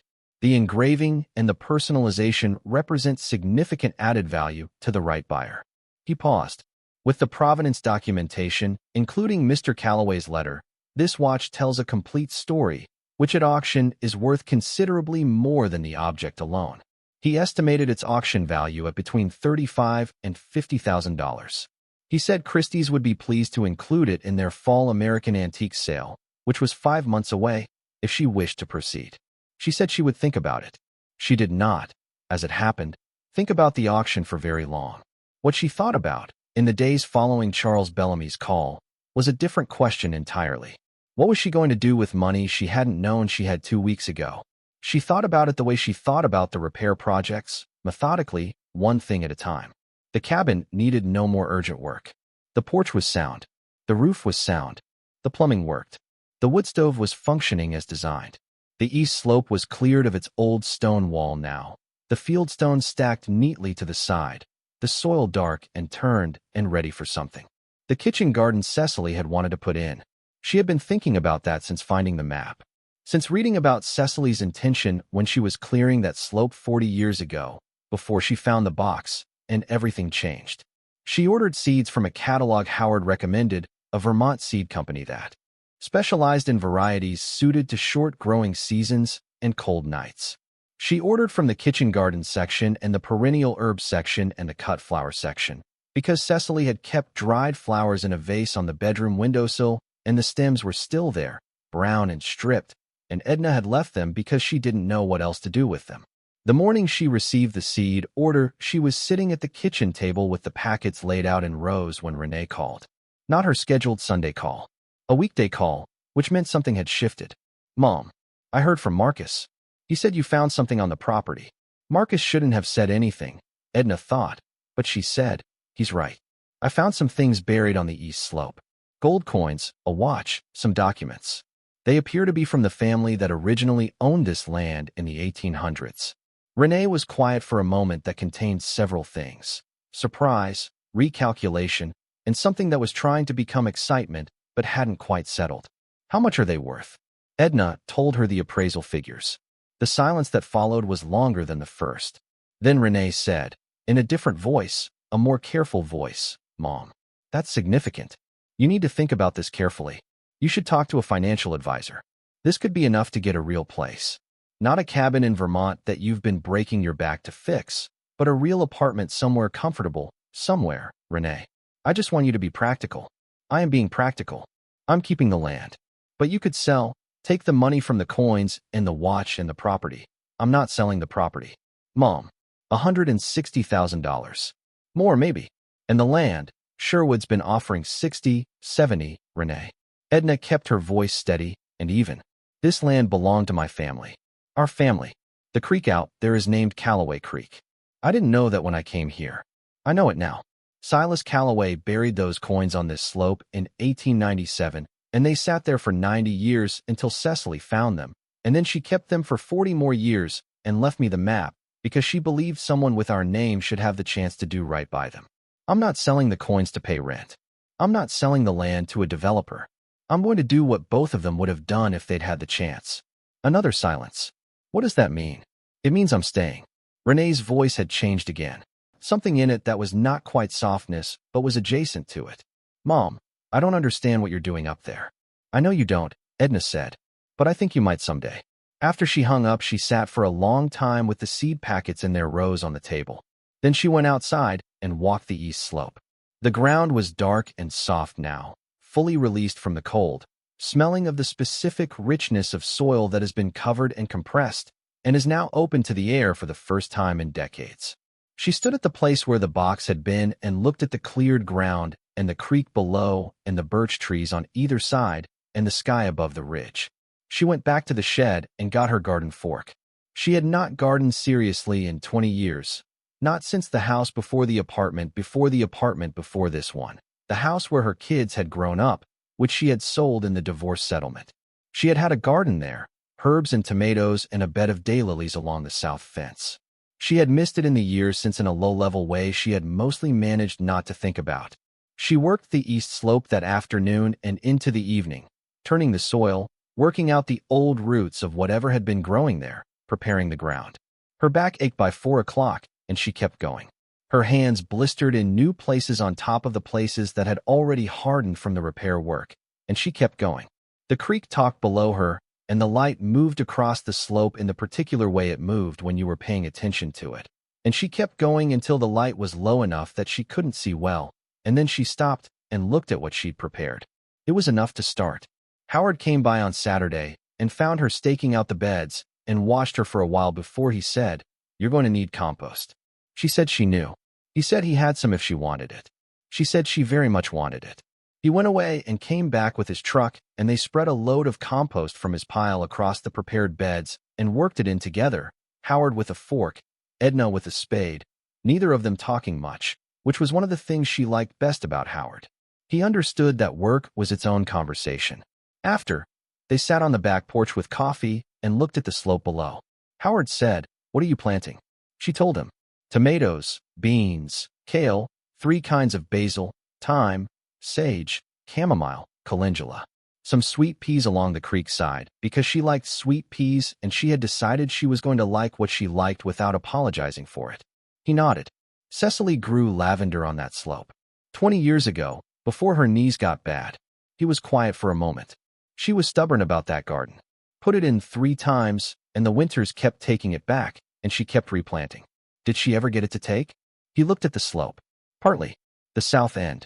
You can probably still find the root crowns if you dig around in the right spot. Edna looked at the south end of the slope. Lavender. She would look for the root crowns. The call from Miriam Okafor came on a Thursday in late April, and it had an edge to it that was different from the lawyer's usual measured tone. "Edna, I need to tell you something. Sherwood filed a formal request with the county board this week requesting an expedited review of the agricultural preservation designation on your parcel and 2 neighboring properties. The filing cites economic development potential and claims the agricultural classification is outdated." She paused. "He's also citing what he's calling current ownership instability, which I believe is a reference to your financial situation, which he appears to have researched more than he should have. Current ownership instability."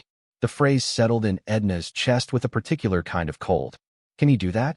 He can file the request. The board doesn't have to grant an expedited review. I'm going to contest it on several grounds. But the hearing, if it's granted, would be in 6 weeks. And Edna, the board currently has 3 members who have historically been sympathetic to development proposals. This isn't automatic. But it's not nothing. Edna sat with this.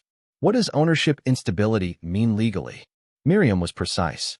It's not a legal term. It's a description he's using to suggest that you might not be able to maintain the property, that financial pressure could lead to a distress sale, that the current ownership situation is inherently temporary. He's creating a narrative that justifies expedited review by suggesting the status quo won't hold. He's betting I'll sell before the hearing. That's my read, yes.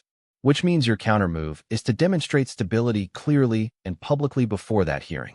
How? Miriam said what she'd been building toward. You file your claim on the found property, which we've already done. You complete and document the property improvements, which I gather are extensive. And then there's the question of the historical significance. She paused.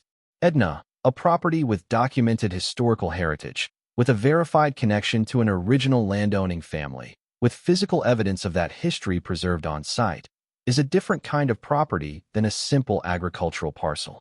The Vermont Historical Society, if they validate the historical significance of what you've found, would carry significant weight with the county board. Their support would reframe your property from a development opportunity into a heritage site. Edna thought about Silas Calloway's letter. History deserves to be treated with respect. Who do I talk to at the Historical Society? Miriam had a name. She always had a name. The historian from the Vermont Historical Society was a woman named Dr. Patricia Burke, who drove up from Montpelier in a Subaru that had a bumper sticker from a Vermont land trust and a parking permit from UVM, both of which Edna noted as favorable indicators. She was in her late 50s, energetic, with the particular quality of scholars who have spent their careers in the physical presence of historical evidence and have retained their capacity to be surprised by it. Edna showed her everything. The box, the coins arranged on the kitchen table as Robert Thane had arranged them, the documents in their protective sleeves, the watch in its cloth. She showed her Silas Calloway's letter, and she showed her Cecily's journals, all three of them, and the map with its X on the east slope. She showed her the cleared slope itself and the place where the stone had been. Dr. Burke moved through all of it with careful hands and a growing quietness that Edna recognized as the quietness of someone encountering something they had not expected. She read Silas Calloway's letter twice. She read the journal entries about the discovery 3 times.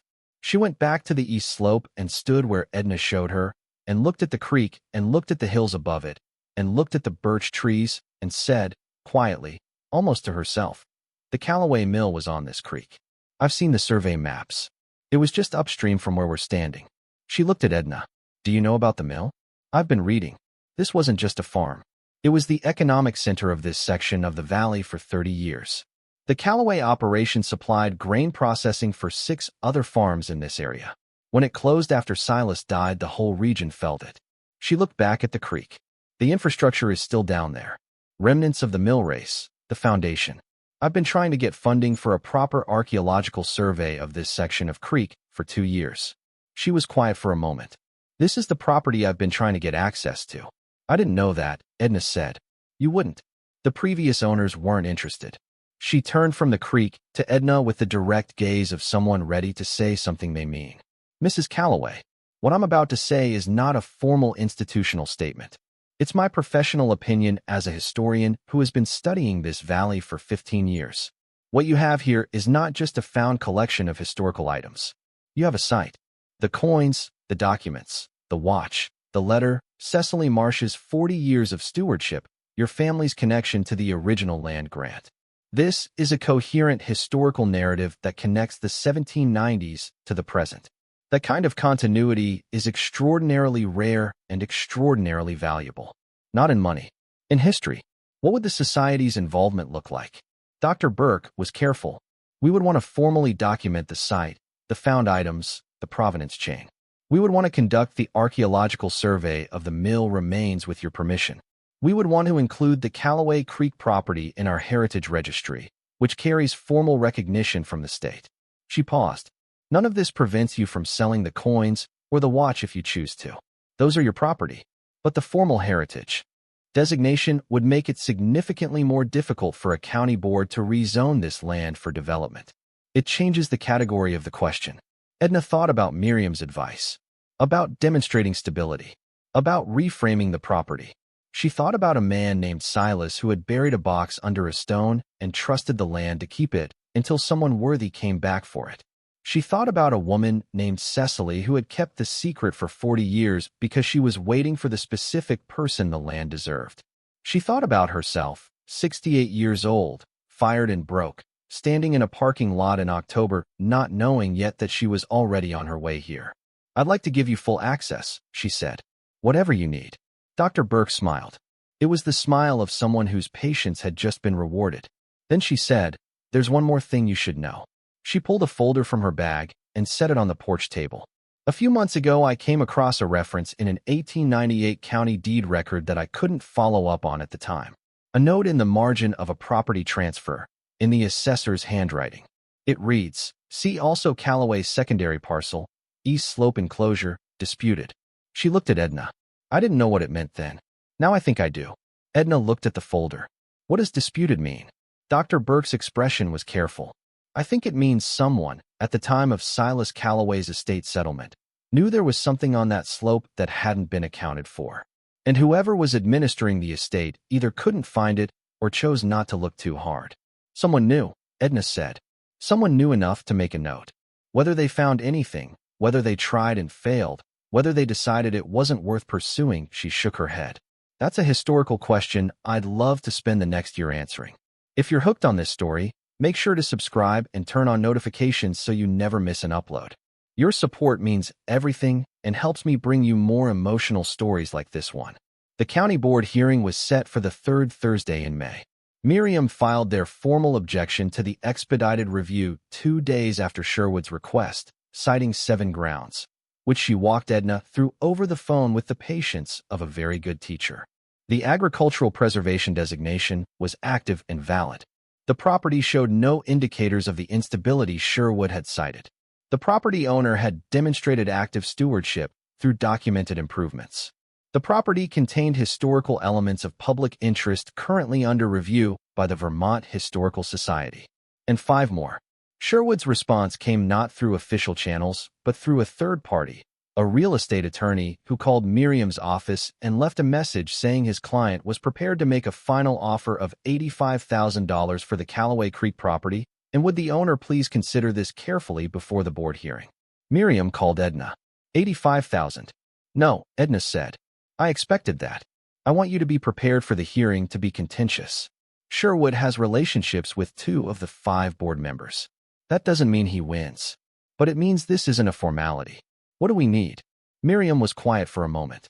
We need the Historical Society's formal statement on the record, which Dr. Burke has promised. We need documentation of every improvement you've made to the property, which I'd like you to compile into something I can present. We need Howard Plank as a character witness if he's willing. And we need you, me, you, standing in front of a county board and telling them what this property means. Not what it's worth. What it means. She paused. Can you do that? Edna looked at the creek through the kitchen window, at the birch trees beginning to show their spring leaves, the specific pale new green of April in the north. She thought about a woman who had driven to this valley in 1972 needing somewhere to be quiet, and had found the creek in the cabin and had never left. Yes, she said. I can do that. She spent the 2 weeks before the hearing the way she had spent the winter, doing what needed to be done, one thing at a time, without panic. She compiled the property documentation with the methodical attention she had brought to the repair work. Photographs of each project, before and after, with dates and materials listed. The receipts she had kept from Bernard's hardware store. The plumber's assessment from June. Howard's notes on the barn roof he had helped her assess. Robert Thane's written appraisal. The numismatic specialist's written report. Dr. Burke's preliminary letter to the Vermont Historical Society Board recommending formal heritage designation for the Calloway Creek property. She also planted the garden. She planted it in the evenings after the documentation work was done, going out to the east slope with her seeds and her transplants and her tools, and working until the light failed. She found the lavender root crowns in the south end of the slope exactly where Howard had said they'd be, buried under the soil, waiting with the patience of perennials. She divided them and replanted them along the creekside border of the bed and covered them with the specific mixture of gravel mulch she'd read they preferred. She planted Cecily's garden because it felt like the right thing to do before a hearing about whether she got to stay. Howard appeared on the evening she was planting the sweet peas and watched her for a while and then said, I'll testify. You don't have to ask. She looked up at him. Thank you. He picked up a transplant tray she'd set down and held it for her while she worked. After a moment, he said, this valley was something before the development started coming up from Burlington. 20 years ago, you could drive this road, and see a working farm on every parcel. Now it's vacation rentals and people who come 6 weeks a year. He set the tray down. Cecily knew that was happening. It's part of why she held on so hard. Part of it, Edna said. The rest of it was what she found on that slope. She looked up at him. He said, I'm not asking what it was. It's not my business. But whatever she found, it changed something in how she thought about the land. I noticed it 20 years ago. Something settled in her that hadn't been there before. Like she knew something the rest of us didn't. He paused. She used to sit on that back porch in the evening and look at the slope, and I swear she was talking to someone. Not out loud. Just inside. Edna thought about Silas Calloway's letter. The creek will still be here. Maybe she was, she said. The evening before the hearing, Edna sat on the back porch alone as the sun went down behind the ridge. The light went through stages she had learned to recognize over 6 months. The gold stage, the rose stage, the blue stage that came right at the end when the sky held color even after the sun was gone. She sat through all of them. The creek kept talking. The lavender bed was planted. The sweet peas were up already, thin green tendrils finding the twine she'd strung for them. She thought about what she was going to say to the board. Not the legal argument. Miriam would make the legal argument and make it well. What she was going to say was something else. The thing Miriam had asked her to say. Not what it's worth, what it means. She thought about that for a long time. She thought about being in a parking lot in October and about not being able to make herself go upstairs and about the letter in a cream-colored envelope that had arrived on an ordinary Tuesday and had somehow, in the way of things that only make sense in retrospect, been the exact right thing at the exact right time. She thought about Cecily at 36, needing somewhere to be quiet. About the decision to come to this valley and then the decision to stay, and then 40 years of staying, 40 years of Saturday oatmeal and lavender beds and notes inside cabinet doors, 40 years of keeping a secret because she'd made a decision about what it should mean. She thought about Silas Calloway, who had buried a box in 1897 and trusted the land with it because the land was the only thing he had left that he was certain would still be there. History deserves to be treated with respect. She thought about what it meant that her name was the same as the creek. Not coincidence and not destiny, but simply the persistence of a thing that had been real. A family had lived here, had worked here, had left something of themselves in this soil and this water, and the world had moved on over them and covered them, and the creek had kept running and carrying the name even when there was no one left to carry it in person. Until now. She was 68 years old. She had been fired from a job she'd held for 11 years. She had driven to Vermont with a car full of books and tools and a grandmother's quilt, and she had learned to shingle a roof and replace pipes and build a porch and light a wood stove. And she had found a box under a stone that held the compressed remnant of a life and a family and a history that no one had been looking for because no one had known it was there. She was not going to sell it. She was not going to sell any of it. Not the land, not the coins, not the story. The coins would be sold, yes, because they were the kind of inheritance that was meant to be used rather than displayed, and the watch would go to Christie's and find a buyer who loved beautiful things, and the money would do what money does when it arrives after a long absence. It would create room, it would create time, it would create the ability to stay. But the land would stay hers. The creek would stay Calloway Creek. The cabin would stay the place where she had learned, at 68, that she was stronger than she had known, and that broken things could be repaired with patience, and that a woman who was willing to do necessary things alone could do more necessary things than she had imagined. She sat on the porch until the last of the blue light was gone and the stars came out over the ridge, and the creek was only sound, not visible, a voice in the dark. Then she went inside and built up the fire for the night, and she went to the writing desk and took out Cecily's last journal and opened it to the final entry. I'm 82 years old. My hands are slower than they were. I think I know who I'm waiting for. Edna closed the journal. She put it back in the desk. She closed the slant top. She went to bed and she slept. 3 the morning of the hearing arrived the way important mornings tend to arrive in the North Country, quietly, without ceremony, with a sky the color of pewter and a cold that had no business being there in mid-May, but was there anyway, the mountains still running the last of their logic regardless of what the calendar said. Edna was up before 5. She had slept completely, which surprised her, and woke without an alarm, which did not. She had been waking before 5 for 6 months now, her body having recalibrated itself to the rhythms of a place that started earlier than the city ever had. She built up the fire first, because that was what you did, then put the kettle on, then stood at the kitchen window in the pre-dawn dark and looked at the creek, which was invisible but present. Its sound coming through the window, she kept cracked even in cold, because she had decided in October that she needed to hear it, and she had not changed her mind.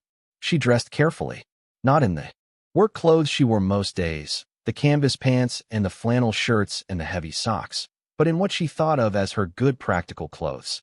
Dark trousers, a gray wool sweater Marcus had sent her at Christmas that fit properly and was warm, her good boots. She looked at herself in the bathroom mirror, which was small and slightly wavy, original glass, and she thought, 68 years old. This is what 68 looks like when it has been doing something. She ate oatmeal standing at the kitchen counter because the table was covered in her documentation folder, which Miriam had organized into sections with the kind of systematic precision that had cost Edna several $100s in legal fees and been worth every cent. She reviewed the sections one more time while she ate. Property improvements with photographs and dates. Financial documentation of the found items. The numismatic report from Dr. Holt. Robert Thane's written appraisal. Dr. Burke's preliminary letter from the Vermont Historical Society, which had arrived 4 days ago and which Miriam had described, with controlled satisfaction, as exactly what we needed. The letter was 2 pages. It was written on Historical Society letterhead and signed by Dr. Burke and countersigned by the Society's executive director, which Edna had not expected and which Miriam had told her was unusual and significant. It described the Calloway Creek property as a site of documented historical heritage under active assessment for formal designation. It described the found items, the Silas Calloway letter, the Cecily Marsh journals, and the connection between the current owner and the original Calloway land grant, as constituting a coherent and verifiable historical narrative of unusual completeness. It stated that the Society had formally opened a file on the property and was pursuing both heritage designation and an archaeological survey of the mill remains. And in its final paragraph, in language that Miriam had told her was deliberately chosen, it stated that the Society would view any action by a county board to rezone or otherwise alter the protected status of this property with significant concern and would exercise all available channels to ensure appropriate historical stewardship. All available channels, Miriam had said when Edna asked what that meant. It means they will make noise. Loud, organized, credible noise. County board members do not enjoy that kind of attention.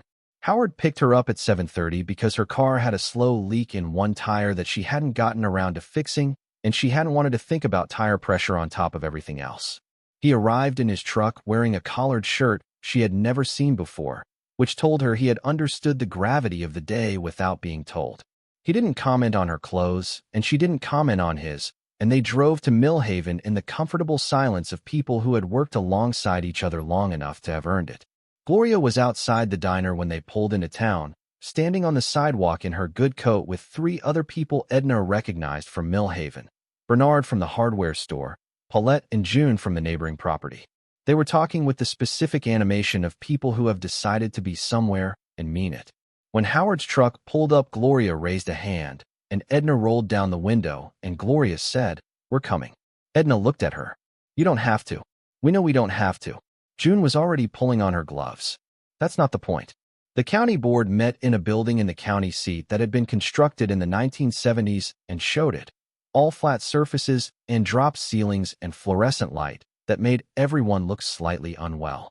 The hearing room held perhaps 60 seats, and by the time Edna and Miriam took their places at the table designated for the respondent, 50 of them were filled. Sherwood was already there. He sat at the petitioner's table with 2 associates and an attorney Edna didn't recognize, a man in an expensive suit who had the quality of someone brought in for a specific purpose rather than someone who knew the community. Sherwood himself looked composed, which she had expected. When he saw her, he nodded with the pleasantness of someone who had already determined the outcome and was simply waiting for the formalities to catch up. Edna nodded back and sat down and arranged her folder on the table and did not look at him again. The 5 board members filed in at 9 o'clock. Board Chair Sandra Owlett was a compact woman in her late 50s who ran the meeting with the efficiency of someone who had been doing it for years and had no patience for procedural theater. She called the room to order and read the formal description of the hearing, which was a request by Sherwood Property Group for expedited review of the agricultural preservation designation on the Calloway Creek property, parcel TX 4419, for the purpose of determining suitability for residential development consideration. She looked at both tables. We'll hear from the petitioner first. Mr. Sherwood's attorney, you have 20 minutes. The attorney's name was Gerald Fitch, and he was very good at what he did, which was to make a complicated situation sound simple and a reasonable objection sound unreasonable. He presented Sherwood's case in 3 parts. First, the economic argument. The Calloway Creek corridor represented a significant opportunity for residential and recreational development that would bring construction employment and tax revenue to the county. Second, the land use argument. The property was not being actively farmed, had not been actively farmed for decades, and therefore the agricultural preservation designation served no current agricultural purpose. Third, and this was the part Edna had been waiting for, the ownership stability argument. Mr. Fitch presented it carefully, giving himself room to retreat if challenged. The current owner, he said, had acquired the property 6 months ago under circumstances that suggested the acquisition was driven by financial necessity rather than long-term land stewardship intent. She had no prior history in the county, no established agricultural operation, no demonstrated capacity for long-term maintenance of a property of this type. While we make no criticism of Mrs. Calloway personally, the reality of her situation raises legitimate questions about whether the agricultural preservation designation serves its intended purpose when applied to a property whose future is genuinely uncertain. The financial pressure on this ownership, he continued, is documented. Mrs. Calloway arrived in Vermont having recently lost her employment. Her financial resources at the time of inheritance were limited. These are not judgments. They are facts, and they are relevant to the question of whether this designation should be maintained or whether the county board has a responsibility to consider a more flexible framework that allows for development options that could benefit both the current owner and the broader community. He said this last part with a warmth that made it sound like generosity. Edna kept her face still. She had been managing her face in difficult rooms for 30 years. This was not harder than the day Trevor had read from his talking points.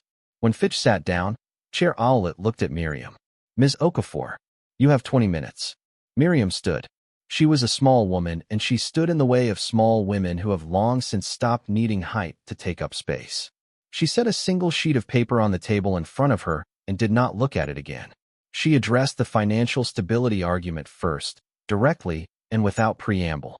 Mrs. Calloway acquired this property in October of last year. In the 6 months since, she has completed structural repairs to the roof, the back porch, the plumbing, and 2 outbuildings. She has established a kitchen garden on the east slope of the property. She has engaged in formal relationships with the county assessor's office, with legal counsel, and with the Vermont Historical Society. She has done all of this with the resources available to her, which I am happy to document if the board requires it. What Mr. Fitch has described as financial uncertainty is, in the evidence, the profile of a woman building something.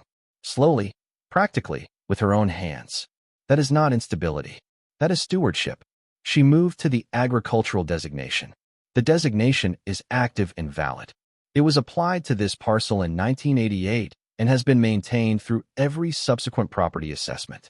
The fact that the current operation is a kitchen garden rather than a commercial farm does not invalidate the designation, which applies to land character and land use potential, not current production scale.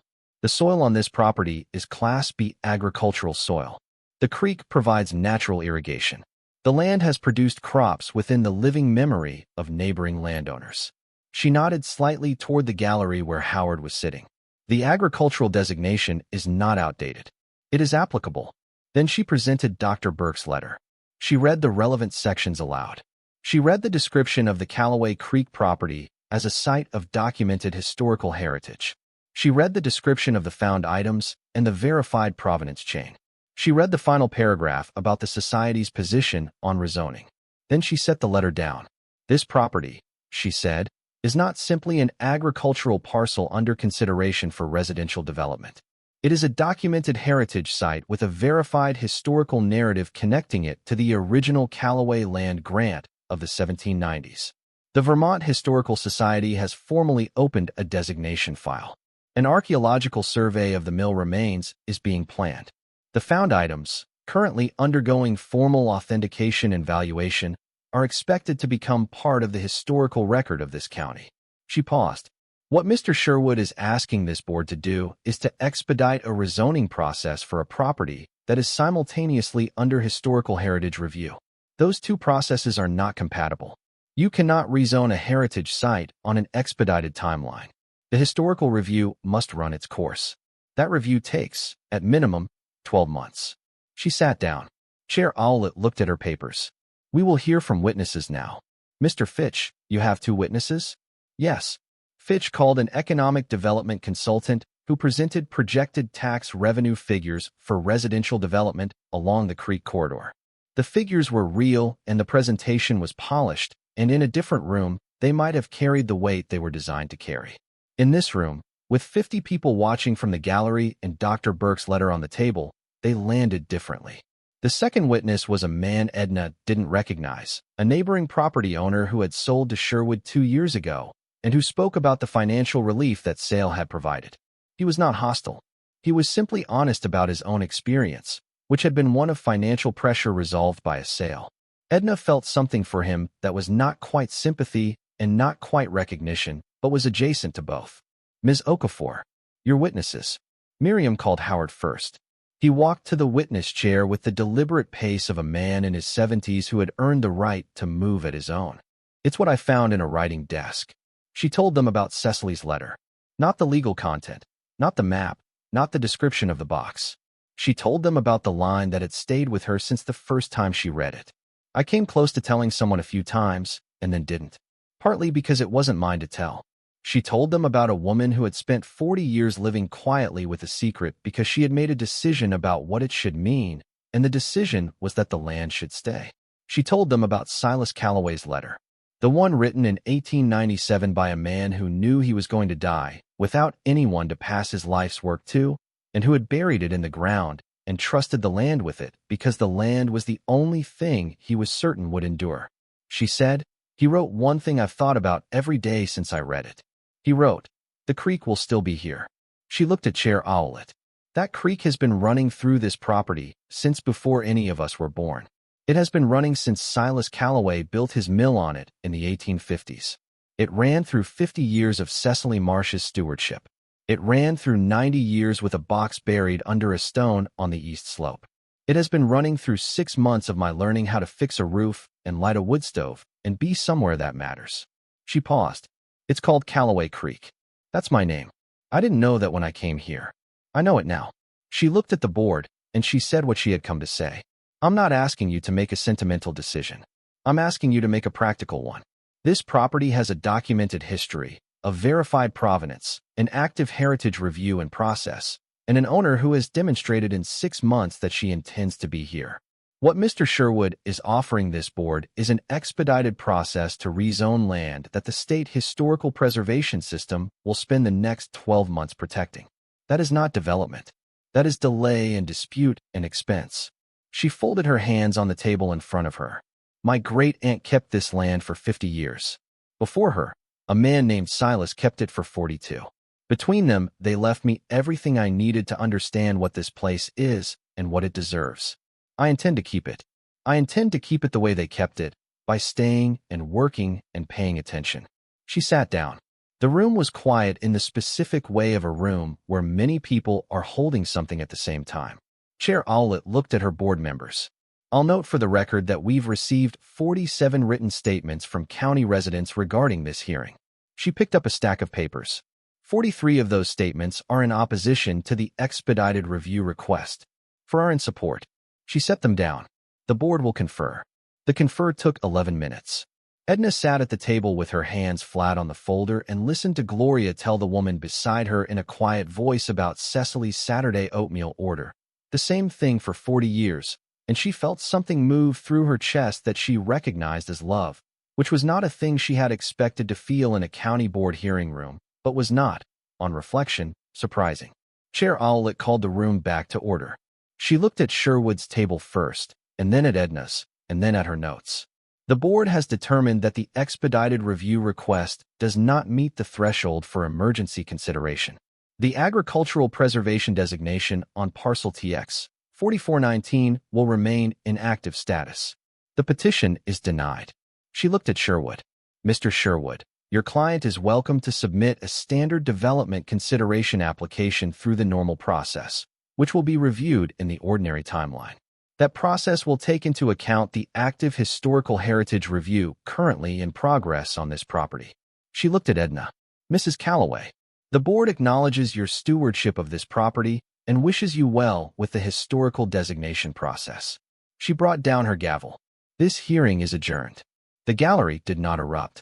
The people in it were Vermont people, which meant they expressed themselves with restraint, but the restraint had warmth underneath it, and Edna felt the warmth when Howard put his hand briefly on her shoulder as he passed, and when Gloria pressed her arm in the hallway, and when Bernard from the hardware store said simply, "Good," in the tone of a man who has been waiting for a thing to go the right way and is satisfied that it has. Sherwood passed her in the hallway. He paused for a moment, and she thought he was going to say something, and she was prepared to let him say it without responding. But he only looked at her with an expression she couldn't quite categorize. Not defeat exactly, something more complicated.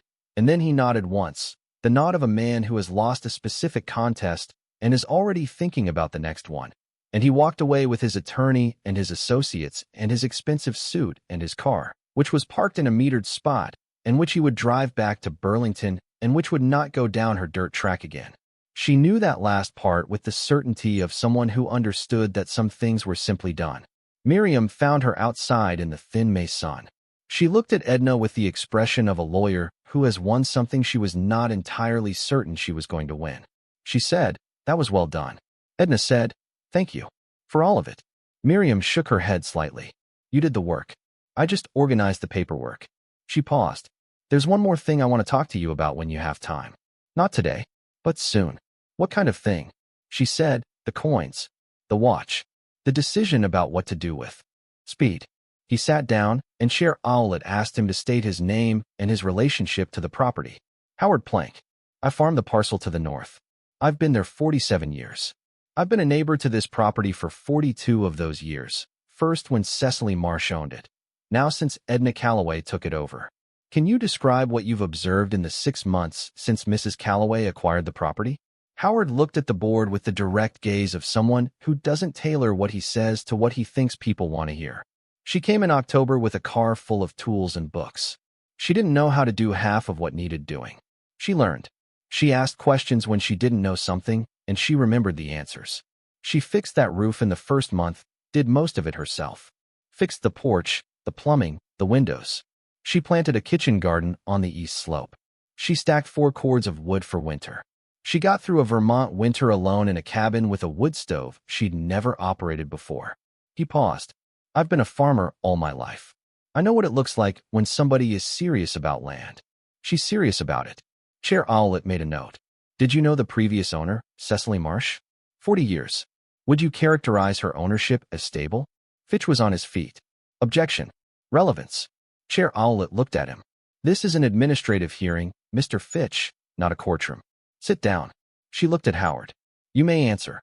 Howard said, "Cecily was the most stable person I've ever known. She came here in 1972 with nothing, and she made something, and she stayed with it for 50 years. She left it to the right person." He looked at Edna across the room, and for a moment his expression was something she hadn't seen on him before, a kind of quiet pride that was not his to claim, but that he claimed anyway on behalf of something larger than himself. "She's doing what Cecily would have done." Dr. Burke was called second.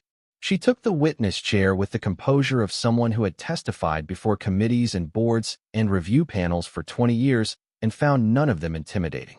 She described the Calloway Creek property in the precise language of her profession, its documented historical significance, the rarity of a verifiable provenance chain spanning from the 1790s to the present, the physical evidence of the original Calloway mill operation currently visible in the creek bed and on the adjacent slopes. She described the found items without enumerating their monetary value, because Miriam had advised her not to, focusing instead on their historical significance as a documented record of the original landowning family. She was asked by one of the board members, a man named Garrison who had the manner of someone doing due diligence, how the historical designation process worked and what it required. Dr. Burke explained it clearly. Formal designation required a 12-month review period, an archaeological survey, documentation of the historical narrative, and approval by the Society's full board. During that review period, any significant alteration to the property's character, including rezoning for development, would constitute grounds for the Society to contest the designation process through the State Historic Preservation Office. Garrison said, "So what you're saying is that if this board votes to expedite the rezoning review, it triggers a state-level review process?" Dr. Burke said, "Yes, that is precisely what I am saying." Garrison wrote something on his notepad. Chair Owlett looked at the other board members. "Questions?" She waited. Then she said, "Mrs. Calloway, would you like to address the board?" Edna stood. She had decided the night before on the porch what she was going to say, and she had not written it down because she had learned in 30 years of retail that the things you needed to say to someone who needed to hear them worked better when they came from the speaking rather than the reading. She stood and looked at the 5 people behind the elevated table, and she thought about Silas Calloway and Cecily Marsh and a creek that had carried her family's name for over 200 years. "My name is Edna Calloway. I'm 68 years old. 8 months ago, I was standing in a hardware store parking lot in another state, having just been told that my position was eliminated. I had $400 in my bank account. I had a car with a cracked dashboard and a window that wouldn't roll all the way down." She paused. "I also had a letter from an attorney in Millhaven telling me that a great-aunt I had never met had left me a cabin on a creek." She looked at the board, not at the gallery, not at Sherwood, at the 5 people who were going to make a decision. "I want to tell you what I found when I got here. Not what's in the appraisal reports. Not the historical significance. Just what I found." She paused. "I found a porch that needed rebuilding. I found a roof with 8 feet of damage on the north slope. I found pipes that hadn't run clean water in 4 years. I found a wood stove I didn't know how to light. I found a neighbor who taught me how to set a ledger board, and a plumber who showed me where the pipes were failing, and a hardware man who gave me honest advice every time I walked through his door." She nodded slightly toward the gallery. "I found a community that remembered the woman who had kept this property for 50 years and treated her memory with respect. I also found something on the east slope of the property. You've heard about that from Ms. Okafor and Dr. Burke, and you'll hear more as the historical process moves forward. What I want to tell you about is not what I found in a box under a stone. The proceeds." She was careful. "You don't have to do anything quickly, but I want to make sure you've thought through what you want the money to accomplish, because there are options beyond simply putting it in a savings account." Edna had been thinking about it for weeks. She had not been ready to articulate it. Standing in the May sun outside the county building with the hearing behind her and the creek waiting at home, she thought she might be getting closer. "I have some ideas," she said. "Let's talk next week." She and Howard drove home in the same comfortable silence of the morning, now with something added to it, the specific quality of silence that comes after something difficult has gone the right way. He dropped her at the end of the dirt track, and she walked up to the cabin through the birch trees with the creek sound coming through from the right side, where it ran closest to the path. She went in and changed into her work clothes and went out to the east slope. She worked in the garden until the light failed. The Vermont Historical Society's formal survey team arrived in June. 3 people, Dr. Burke and 2 graduate students with equipment Edna had never seen before, ground-penetrating radar and water resistivity sensors, and the kind of careful, systematic methodology that turned a creek bank into a document. They worked the stretch below the east slope for 4 days, marking findings with small flags, photographing, and noting. Edna watched when she wasn't working and asked questions when they were at a natural stopping point, and listened to the answers with the attention she'd been giving everything since October. The mill remains were there. The mill race, the foundation stones, a section of what Dr. Burke identified as the wheel pit, all of it below the surface of the stream bank, preserved by sedimentation and the cold of the creek and 120 years of nothing disturbing them. They were not spectacular to look at, not the visual drama of an intact historic structure, but Dr. Burke stood at the edge of the creek and pointed to the positions and described what each element had been and how they'd worked together and what it meant that they were intact, and Edna listened and felt the land arrange itself differently under her understanding, the way a landscape shifts when you learn what shaped it. Dr. Burke said, This survey is going to be a paper. Maybe 2 papers.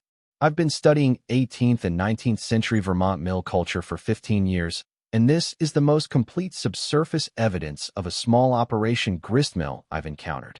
She looked at Edna. Your great-aunt had no idea what she was sitting on top of. She might have had some idea, Edna said. Dr. Burke looked at her. The journal entries? The way she talked about the creek, Edna said. She always described it like it was telling her something.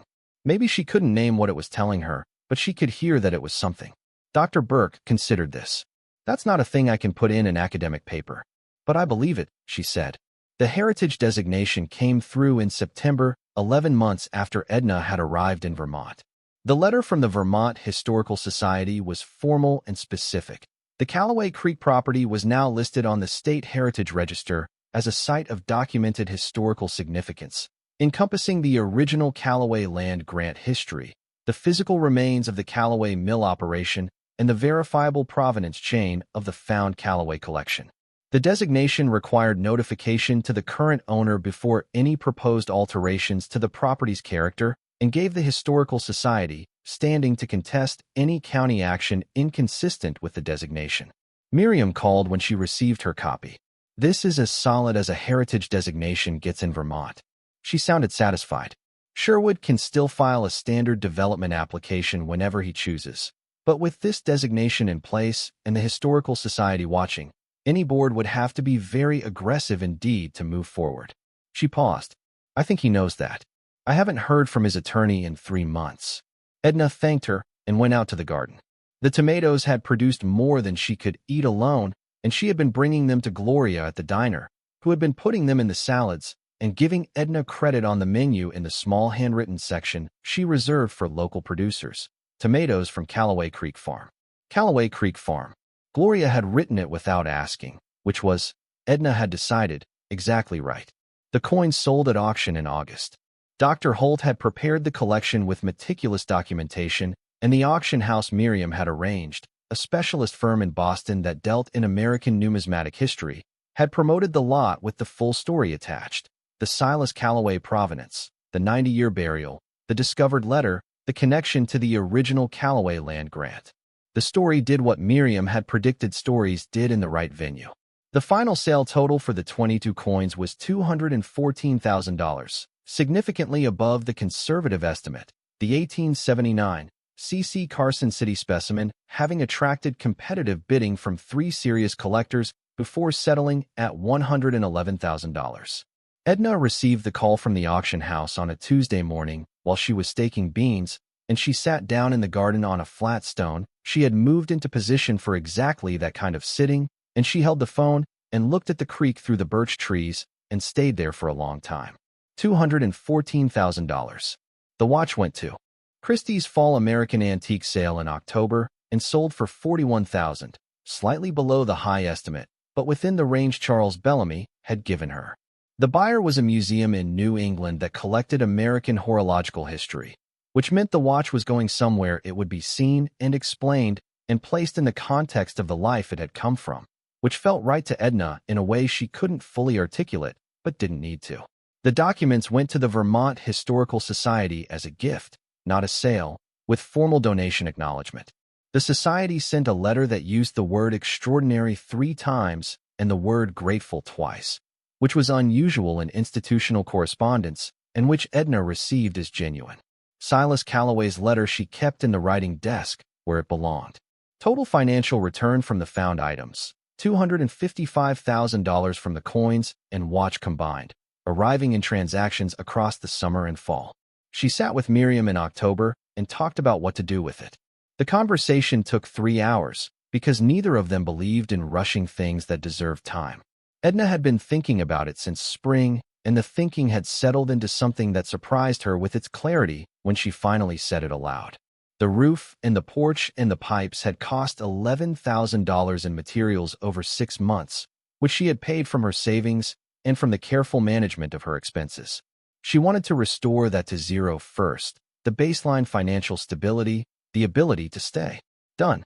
After that, she wanted a working buffer, 2 years of operating costs for the property, maintenance, taxes, the things that kept the land in her name and in good order. She calculated that at approximately $22,000. Done. What remained was the question.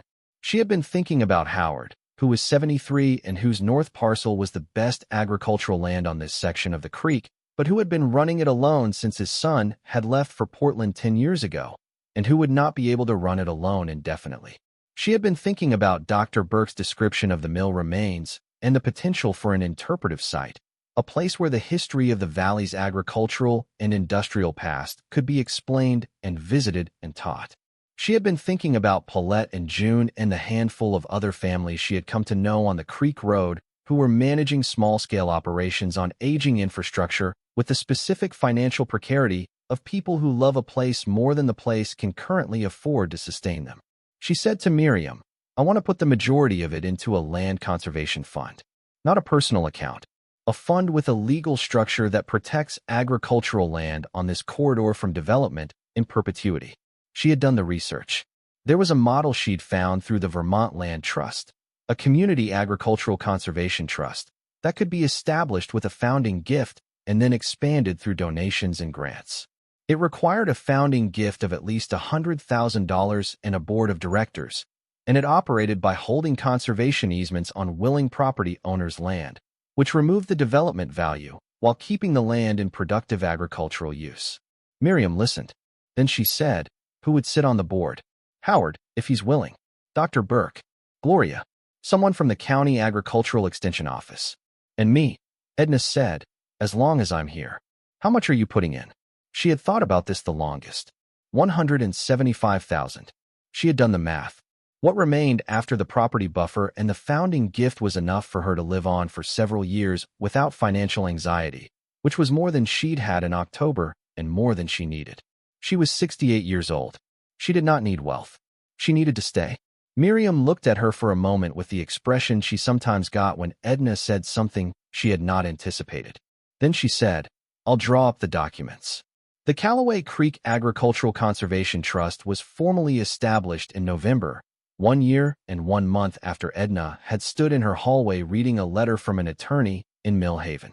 The founding board met for the first time at Edna's kitchen table, which was the right size for 5 people if you didn't mind being close, and the right table for the purpose, being the table where Cecily had eaten 100 solitary meals, and where Edna had sat at 11 at night looking at numbers that added up to fear, and where everything since had been planned in pieces, one repair at a time.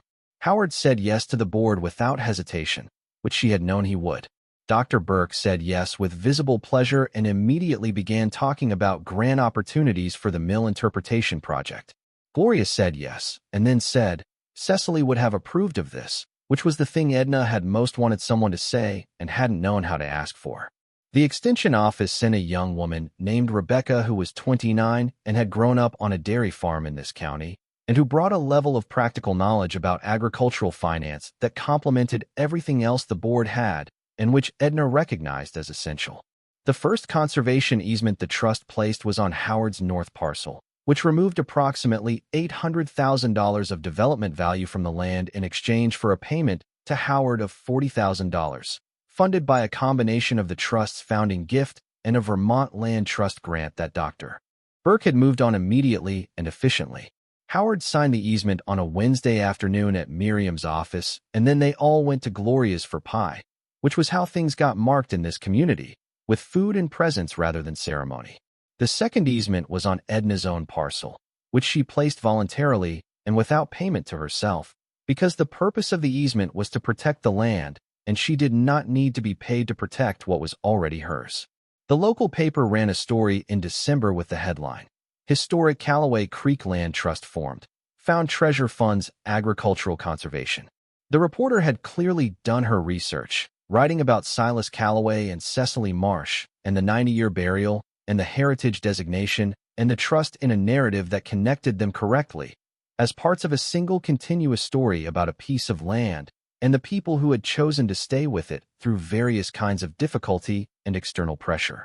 The story was picked up by a regional paper, then by a Burlington television station that sent a crew to film the creek and the cabin and the east slope, now showing the raised beds of the kitchen garden dormant under their winter mulch and the lavender bed that had produced its first modest flowers in August, purple-gray and fragrant, which Edna had cut and dried and put in a vase on the bedroom windowsill where Cecily's dried flowers had been. Renee called after the television story aired. "Mom." She said it in the voice she used when she was trying to manage several feelings at once. "Mom, I saw the news piece. You've been—" She stopped. "You've been doing all of this?" "Yes. You didn't tell me. I told you what I was doing. You had questions about the wisdom of it." Renee was quiet for a moment. "Fair." She was quiet again, a different kind of quiet. "Mom, I want to come and see it. If that's all right." "It's all right," Edna said. "Come in the spring. I'll have the garden in by then." "Is it beautiful there?" Edna looked at the window, at the December dark and the birch trees she could see by the porch light, their white trunks in the snow, and the creek she could hear even now, its winter voice different from its summer voice, but continuous, always continuous. "Yes," she said. "It is. Marcus came for Christmas.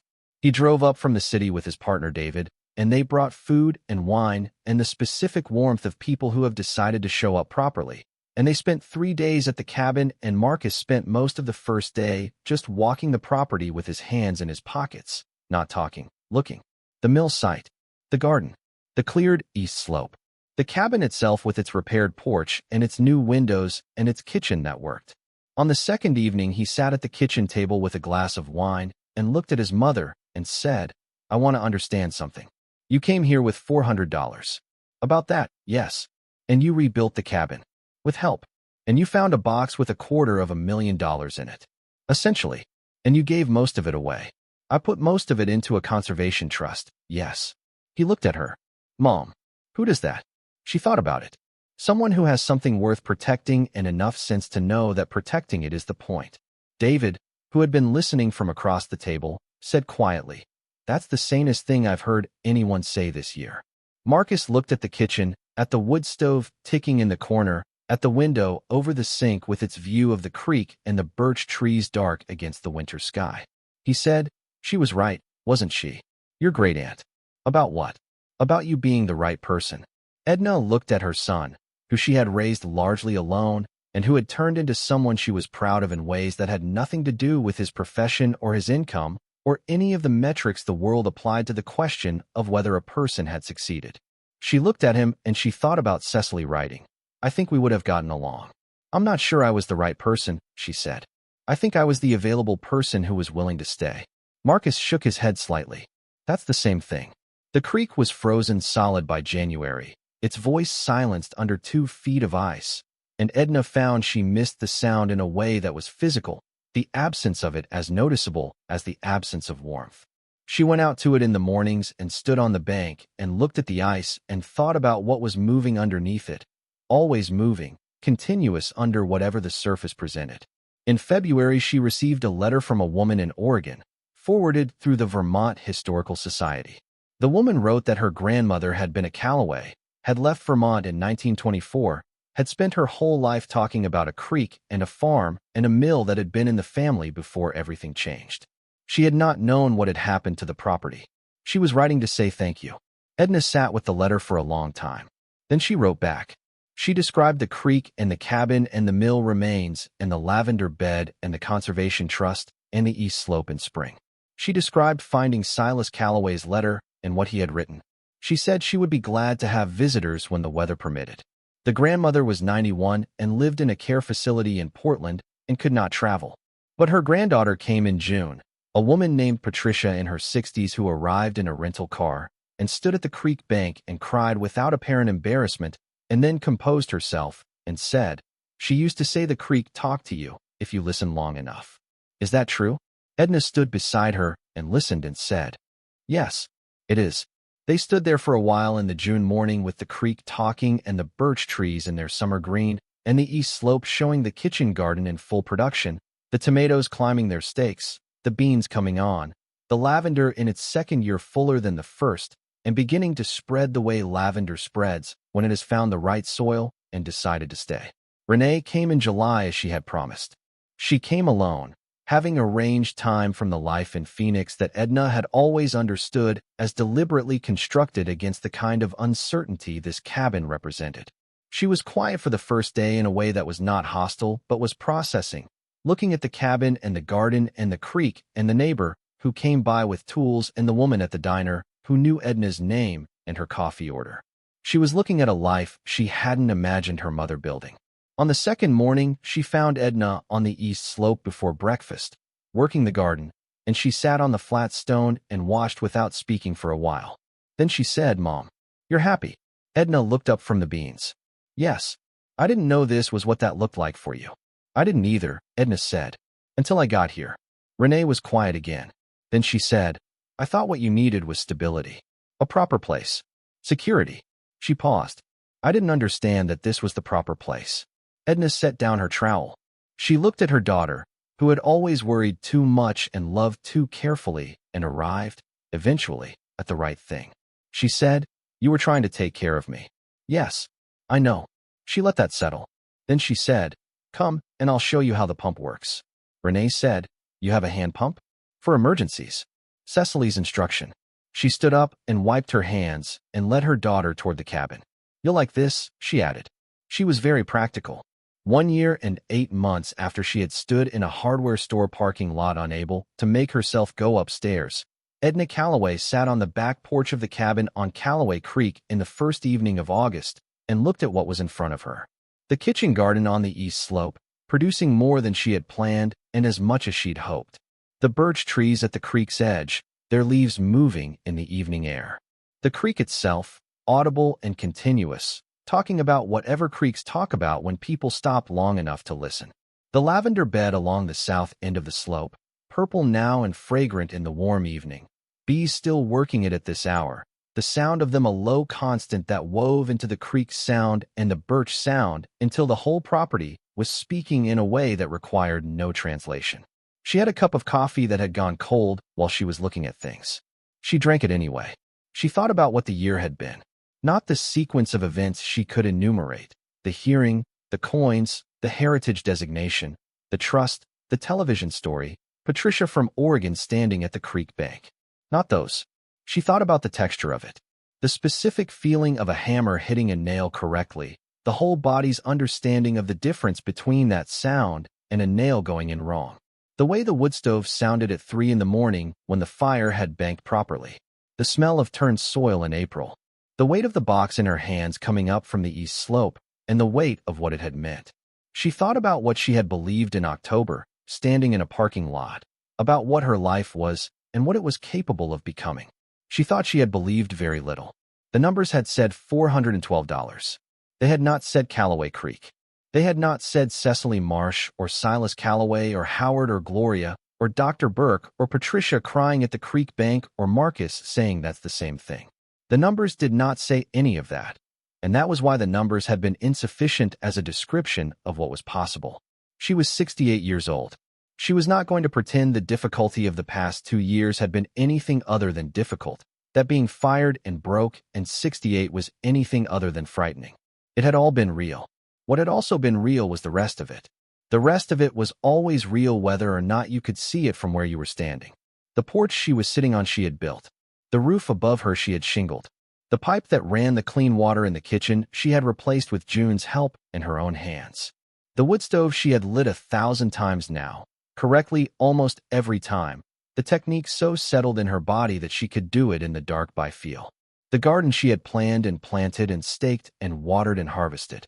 The trust she had funded and whose meetings she attended and whose first 2 conservation easements were documented and legally binding and would still be documented and legally binding long after everyone sitting at her kitchen table last November was gone.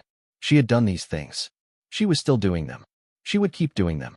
She picked up her cold coffee and looked at the creek through the birch trees and the last light going rose over the ridge. The creek kept talking. She had learned to understand some of what it was saying, not all of it, maybe never all of it, but enough.